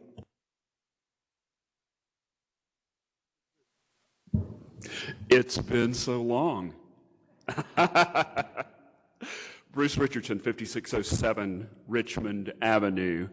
I've been labeled a NIMBY. Who knew? We have 300 apartments and about 203 of what you would call missing middle housing units within the boundary of my neighborhood association. My fingerprints are on probably 2/3 of those, being zoning agreements that we brought to this body. And unfortunately, under the no good deed goes unpunished theory, those quadruplexes are going for about 500 grand right now, despite our best efforts. We had 3 more acres plus of missing middle housing in my neighborhood, and I'm so sorry that my friend Tip isn't here, because I was going to needle him a little bit about his vote to convert that to retail use that we need like a hole in the head on Lois Greenville. So my concern is there are a lot of neighborhoods like mine who have done their part and done more than their part. And currently, my single-family street sits in mixed use. And I feel like we'll be able to get that handled. I feel like that's just an oversight, and I think that there's something to be done about it. But my concern is for neighborhoods and people who are not facile in land use and planning, and who are not insiders like me. I've served. I've done my 8 years as chair of the Board of Adjustment. I can call people. A lot of people in this town can't. A lot of people in this town are not equipped to understand what's happening. And I'm very happy to see young new friends participating in a zoning process. I wish all of us luck. But the comment I want to make tonight, I'll write more, but what I would like to, to challenge us all to think about, I fear we have a lot of eggs in the infill basket, and I fear that we don't have a big, bold idea, and I'm kind of yearning for a big, bold idea. And I wish I had participated in some of this. I just I get asked to do some things, I don't get asked to do other things. But the point being, it seems obvious to me that we need to develop some undeveloped dirt. It seems obvious to me that we need to repurpose some light industrial that Thank you, Mr. My apologies, your time is up, sir. I'm done. I had so many good ideas to go. They'll save. Thank you, sir. Thank you for your service.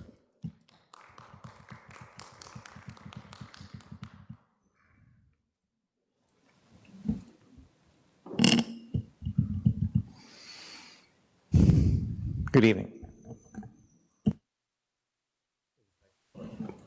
Hello. Thank you, the City Plan Commission. For the time that I've lived in Dallas, I've lived in District 14, and unlike many of the District 14 people, I might look a little different, those District 14 representatives that are here today. But one thing I do agree with them is that there are things that we need to keep. There are things that are being done right that we need to keep. And I think that thing that we need to keep is the current iteration of Forward Dallas.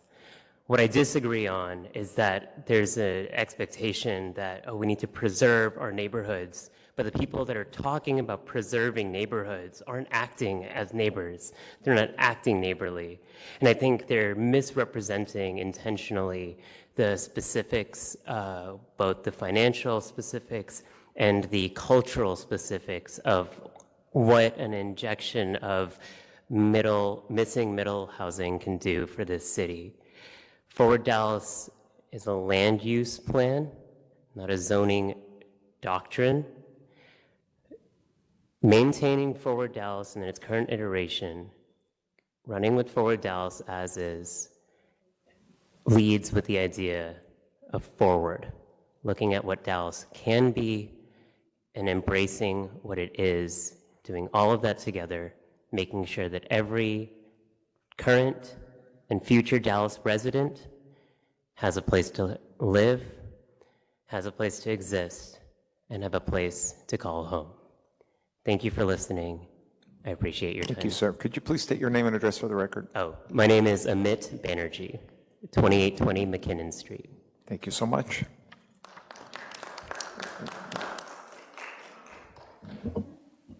Good evening.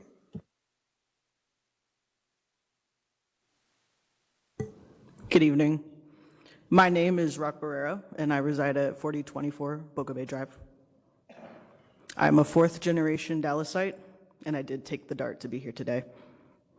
I am here to show support for Forward Dallas.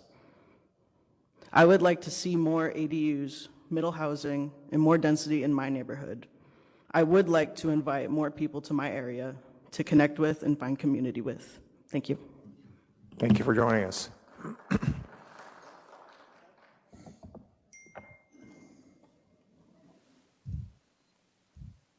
Good evening.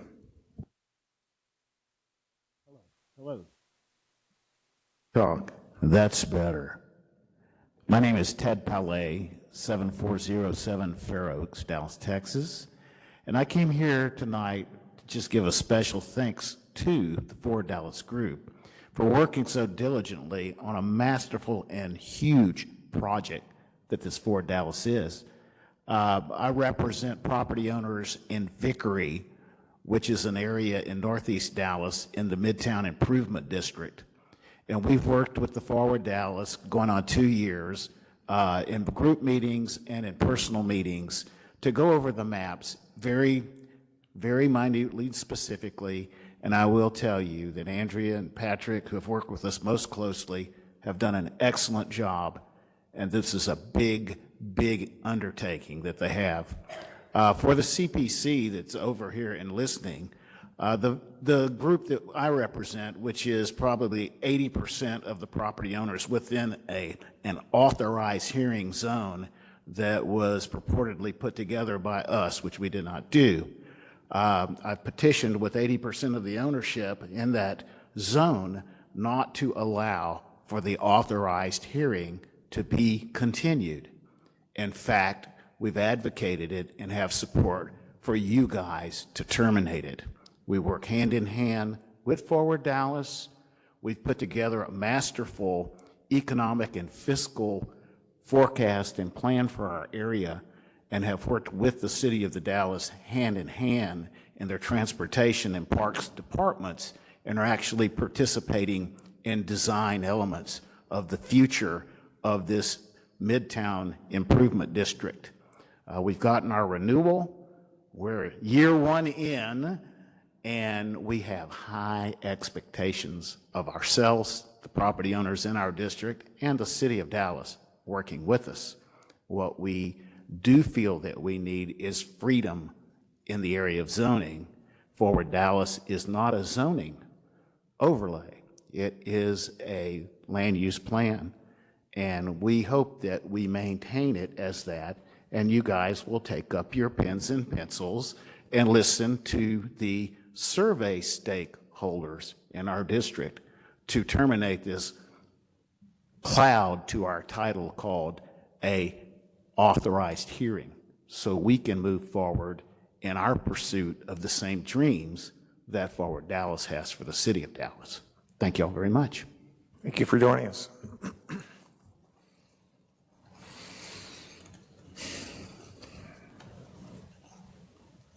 Good evening, sir.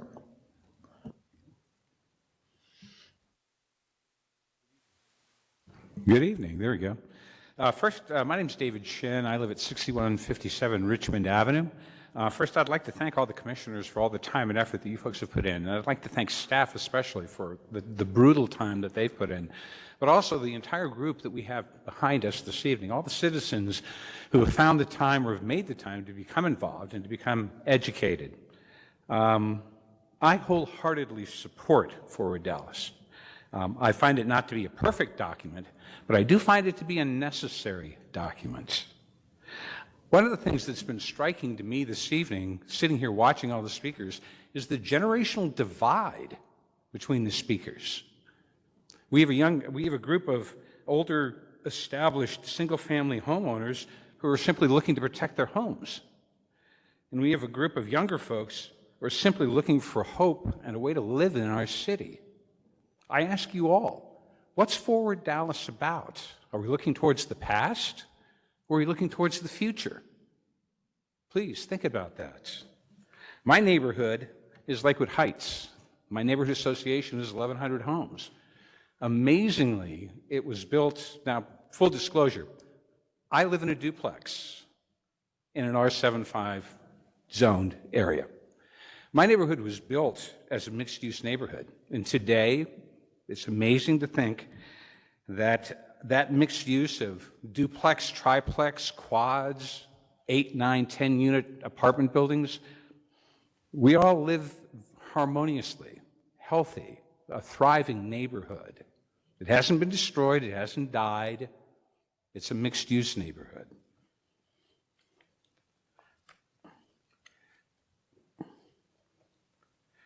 My biggest fear, one other thing, I'd like to go back for a second. A gentleman who spoke earlier who was from Vickery Place, and I don't know his name, I wish I had spoken behind him, because if I had, I simply would have said what he said, because I actually believe that what he said was very important to understand about how you can live with multi-sized structures.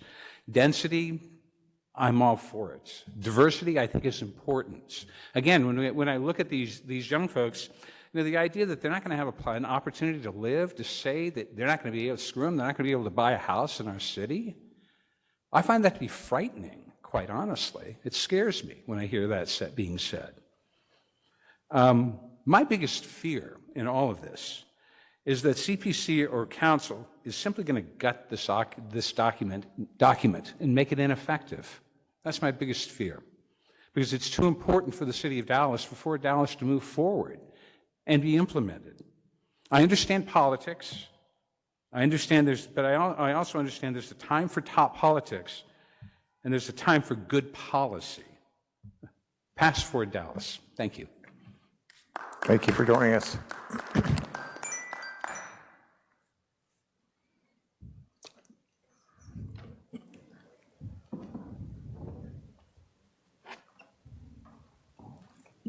Good evening.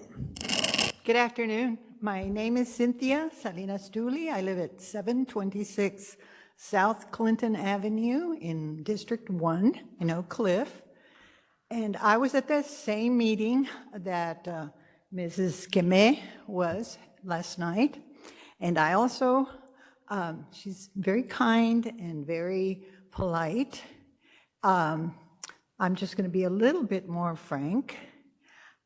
First thing I noticed was there was no offer of translation, as there had been at the District 1 Town Hall at Martin Weiss. And I understand that there is always an offer of translation at city meetings, so that was kind of puzzling that there was not at last night's meeting. And then I looked around and I said, well, there are no Latinos here. I mean, I'm a Latina and Mrs. Keme and her daughter, but as far as I could see, we were the only ones that were there. So I see that as, I don't know how to say it, it's the challenge of Forward Dallas and the city of Dallas is to bring all the people, all the stakeholders together when we're on this. Something so important as Forward Dallas, to leave out a huge chunk. And yes, I know that the plan has been translated, but if people don't even know what Forward Dallas is, to me that is a challenge to you all and to the city of Dallas. And I'm, as a resident of Oak Cliff, my neighborhood, my block is, I want to, over 90% Latino, and many of whom do not speak English. And we just now created a neighborhood association, Casa Guanajuato Neighborhood Association, that our goal is to educate and get the non-English speaking people in our neighborhood involved in what's going on. It's just something that has to be done. I'm sorry that we waited until 2024 to do this. It should have been happened. But we've seen too much in our neighborhood. Schools, John Reagan Elementary, being dismantled because the families were pushed out. That's the center of all these apartment complexes. We've seen shabby new structures that with the first huge wind, some of the siding gets blown off on 9th Street. That's something we've seen. And we just do not want to see, we want to see our neighborhoods protected, our single-family neighborhoods protected. And like that lady said, build houses, do everything we need for young people to be able to afford a home. Thank you so much. Build them in places where there's land. Thank you. Not in single-family neighborhoods. Thank you for joining us. Yes, ma'am. Good evening.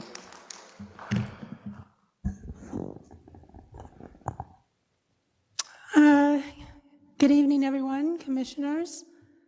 I am Shanita Cleveland. I'm a resident, proud resident of Queen City, 2641 Berger Avenue. That's Dallas 75215. I think that I found the heart of Dallas, Queen City. It's the longest Black operating community in South Dallas. So very proud to be there. So what I've heard is stop. Forward Dallas, stop. You don't have to go back, just stop for a second. Commissioners, this is a one-in-a-decade-long chance for us to change the racist policies, zoning policies. Okay, stop. Talk about it some more. I believe there's a part of the plan that there's maybe a consensus. I'm saying if there's a consensus and you've come to an agreement, then move forward on that. But if you haven't, stop. Because it's vague. I've noticed that it's vague. People don't quite know what Forward Dallas is or what's the probability of their recommendation becoming law.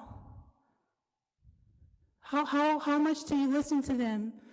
over the people, because I hear single-family homes. Yesterday in the presentation, you know what I saw? People couldn't tell the difference between a triplex or a multiplex or a duplex and a single family. Why? Because it wasn't that far from one another. It wasn't evasive. It wasn't intrusive.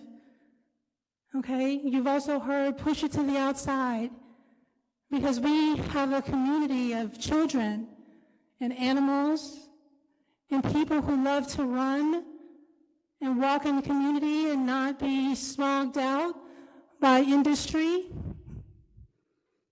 Or you don't want to look like Houston, where you have a warehouse, you have 9 units, and then you have 3 little houses, and then you have a huge Taj Mahal. I know you got to build in urban areas.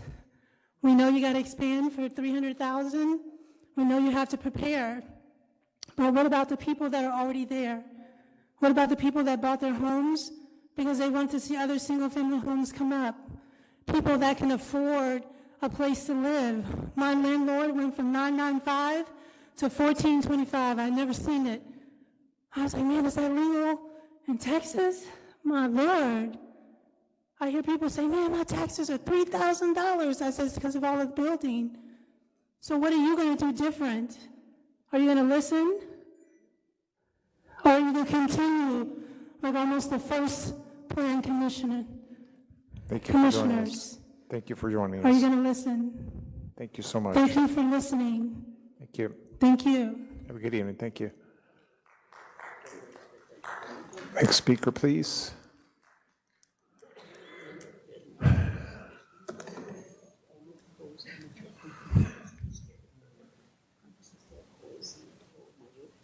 Good evening. Push to talk, or somebody left their phone. My name is Kathy Lauer. I live in D3. I've lived here for more than 40 years. I live at 2647 Gladiolus Lane in Dallas, 75233.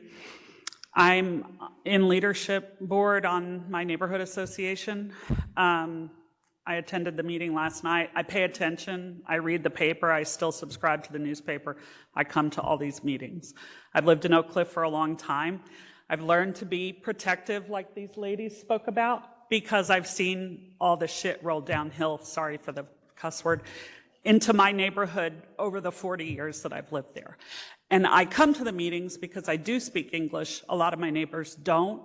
They bring me their letters and their things about what the city is doing. They bring me their tax bills. They ask me how to protest, and I help them because I do have the ability to do that, and a lot of my neighbors don't.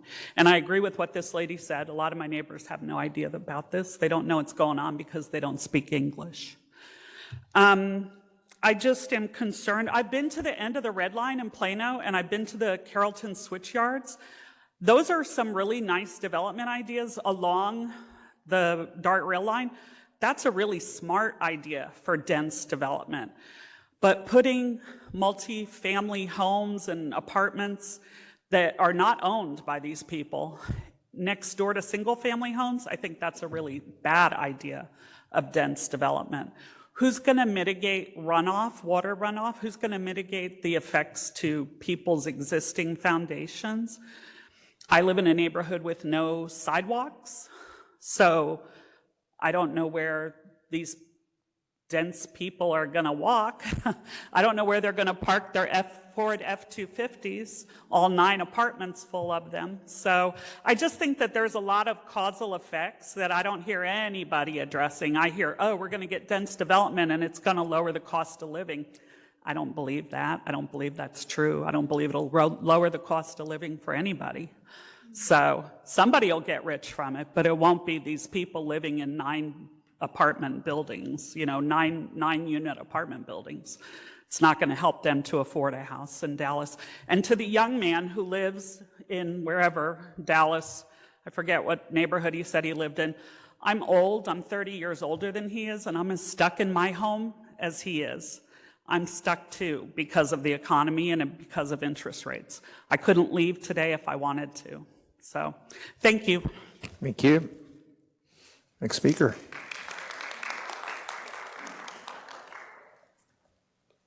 Anyone else want to be heard? Any other speakers? Pardon me? Round two. Oh, gosh, yeah.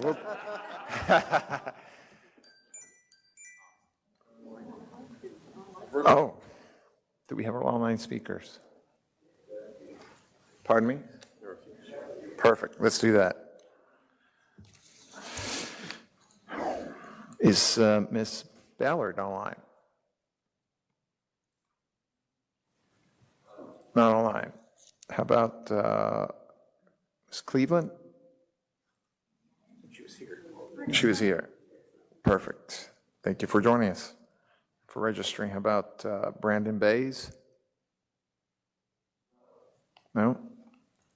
Catherine Garrison?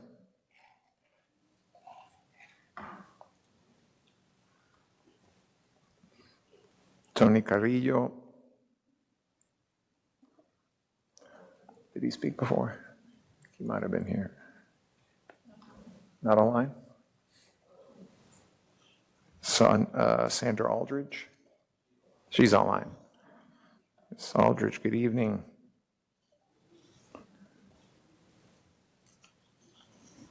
Please make sure to turn on your camera so we can see you.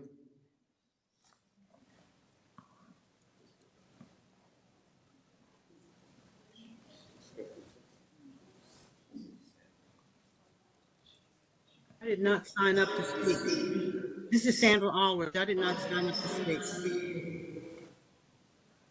I hear what she said. She did not sign up to speak. We can't see you, ma'am. Can you turn on your camera? Okay. Is Mr. Wilson online?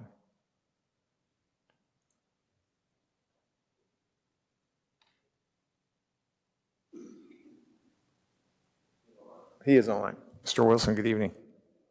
Good evening. Good evening. Hold on. All right.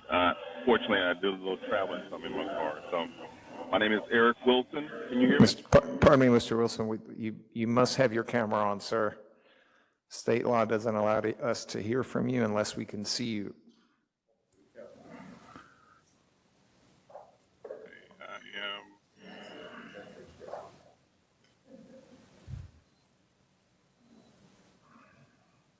Can you see me now?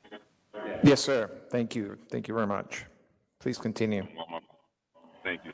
My name is Eric Wilson. I'm at 7942 Jubilant Drive, Dallas, Texas, 75237. I just want to echo the sentiments of Ebby, earlier speaker, the environmental justice, providing teeth and structure to that. But I also want to caution commissioners, as a former plan commissioner who helped to adopt the original $4 plan, that we don't do things the Dallas way. Which I mean by that, we like to create shiny new things and pop and spend them, but not put together the structure to support them once they're enacted. As you can look at our TOD development and how that zone and land use is not being used to the fullest extent, and as well as we're using our industrial next to residential and not considering the environmental effect of what we're doing. So which leads me to what I've come today to advocate for the critical issue that affects the very heart of our city, the proposal industrial development in our environmental justice communities. As stewards of our city's future, it's imperative that we carefully consider the implications of such a decision and strive for a path that aligns with the best interests of our residents and our vision for a sustainable future. Let's start by addressing the proposal for flex commercial development.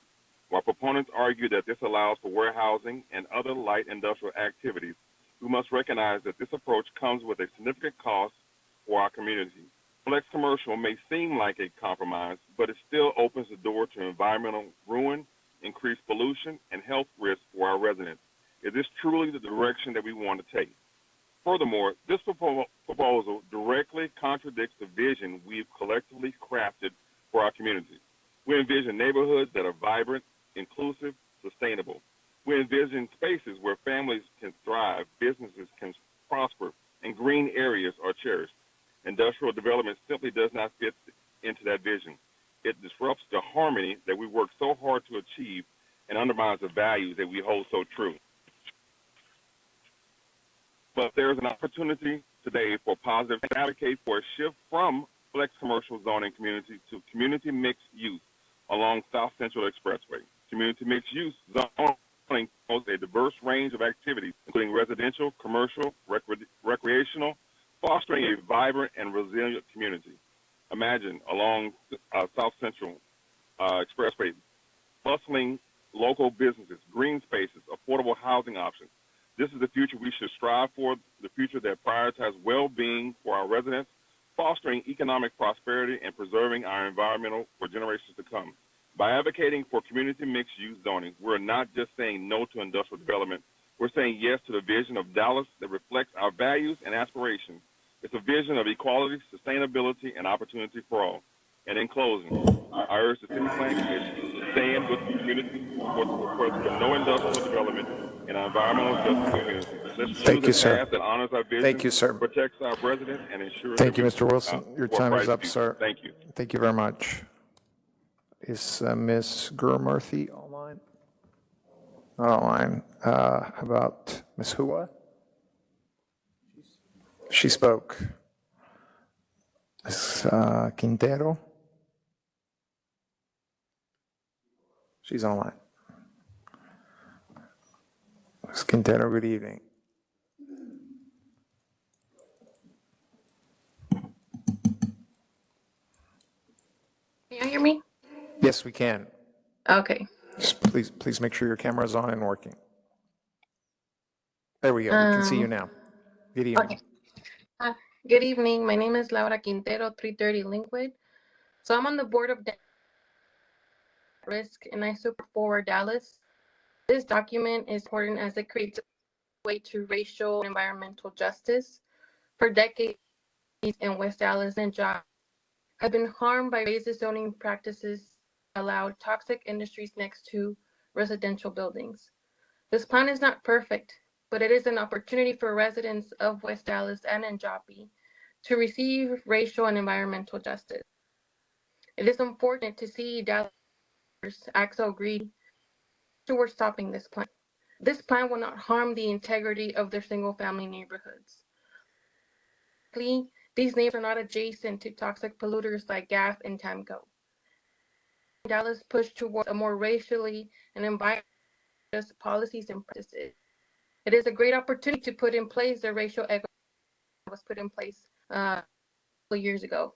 Give West Dallas and Njopi an opportunity to breathe cleaner air and to live a healthier life in the city of. Thank you. Thank you for joining us. Is Ms. Champion online? Yes. Good evening. Hello, good evening. There we are. Perfect, thank you. Hi, good evening. My name is Stephanie Champion. I live at 1842 McBroom Street, Dallas, Texas, 75212.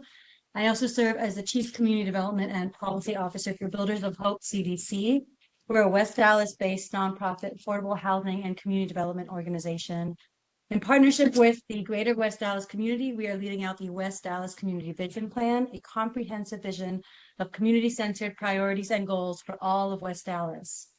Our vision includes 4 pillars and 9 discrete goals, many of which relate to planning and land use, including neighborhood stabilization and preservation, housing affordability, and environmental justice. Our land use goals include the protection and preservation of existing single-family neighborhoods, opportunities for new and affordable housing choices that promote gentle density while maintaining neighborhood character and design, and removing and rezoning existing incompatible industrial uses adjacent to residences, schools, and churches.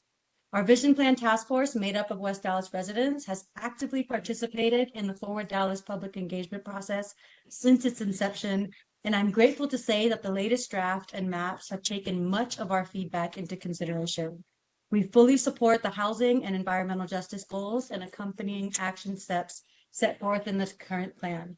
And while we still have concerns about intrusive and incompatible development in our neighborhoods, we are hopeful that the Forward Dallas team is actively working on solutions in collaboration with West Dallas residents and neighbors. This draft plan is still a work in progress, but it is a very large step in the right direction, and I encourage you to keep going. Thank you so much. Thank you both for joining us. Ms. Roberts. She was here. Sanders? She's online. Ms. Sanders.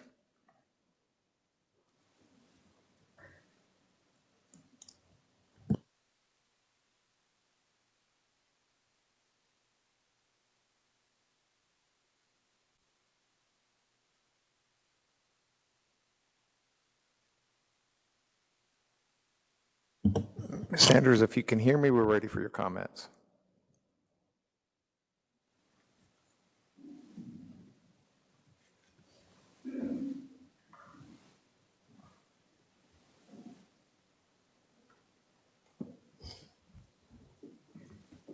Okay, let's go to our next speaker. Is Ms. Taft online? No? Dolores Seroca? She spoke. And Mr. Northrup.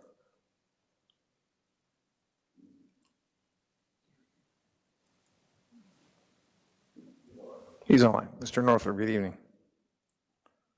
Good evening.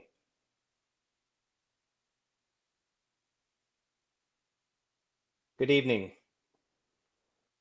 My name is Mike Northrup, address 901 Main Street. I'm a lawyer. One of my areas of practice is municipal law. Over the years, I've advised a number of municipalities, including the town of Madison, and yes, even the city of Dallas, although it's been probably 35 years since I had that opportunity. The reason I say that is because I have attended a number of meetings that have been where city staff have been present, and I have witnessed representations that have been made that I think are a problem for the plan. And it threatens every future zoning case as things stand now. From the very beginning of this plan, the statement has been repeated that this comprehensive plan is not a zoning change. While that is true on its face, there's a problem with that representation alone. And let me point you to the Texas Local Government Code, section 211.004, which provides for zoning changes. The very first element for getting a zoning change is compliance with a comprehensive plan. That's the part that's left out of the public conversation, is that there has to be compliance with the comprehensive plan. And now let me point you to one other thing that's important in this regard, and that's a lawsuit that occurred over a dozen years ago. Some of you probably, well, I doubt any of you were on this plan commission when this went through, but it involved a neighborhood, and the lawsuit I know is the East Village lawsuit. There was a notice that went out that the property was going to be upzoned to retail. But the problem is that there wasn't a notification that a big box store might go in place. That case reversed the ordinance that got passed, and it wasn't because of what was in the notice, it was because of what was not in the notice. And I think that's the problem that is with the comprehensive plan and the message that continues to get repeated, that this is not a zoning document because it doesn't tell you about the other part of that. And to the extent that this moves forward without some kind of correction, and I don't know what the right answer is to correct it, then it threatens future zoning cases that get passed every time somebody says, well, it complied with the comprehensive plan. Compliance with a comprehensive plan that didn't have the proper notice under the Texas Open Meetings Act, which is what the East Village case was about, is not compliance with Texas law. Thank you for your time and for your service. Thank you for joining us. Do we have any more speakers online? That's Ms. Sanders.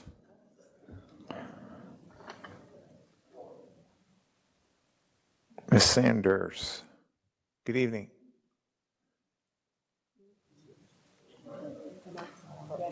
Your mic, please toggle your mic on, ma'am.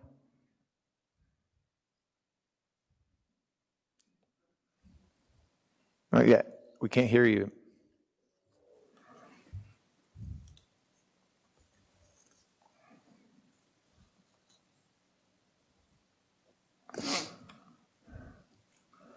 You might want to turn your mic on and off a couple of times, see if it works.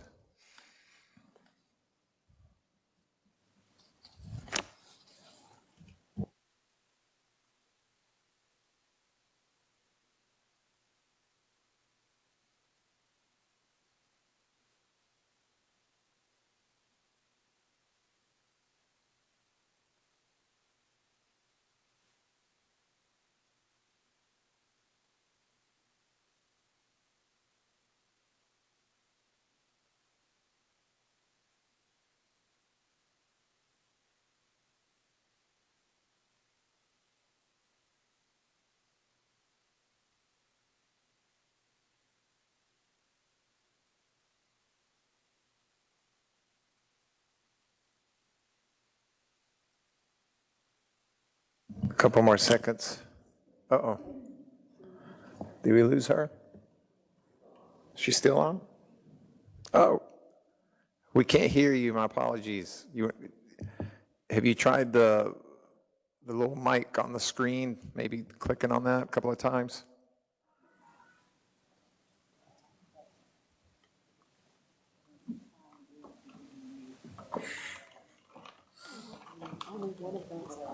Yeah. Yeah. My apologies, man. We just can't hear you. Do we have any other speakers online that we haven't heard from? Okay. Is there anyone else that'd like to be heard before we adjourn? Okay. Then it is 8:38, Commissioners. I want to thank all of you folks for staying with us. Please check the website for updates. There are some adjustments coming. We do have another meeting just like this one scheduled for May 9th, also from 6 to 9. I encourage all of you to come back out. We'd love to hear from you again. I want to thank all of staff, commissioners, Ms. Rogers, wherever she is. Thank you for joining us. It is 8:39. Our meeting is adjourned. Drive home safely. Good evening.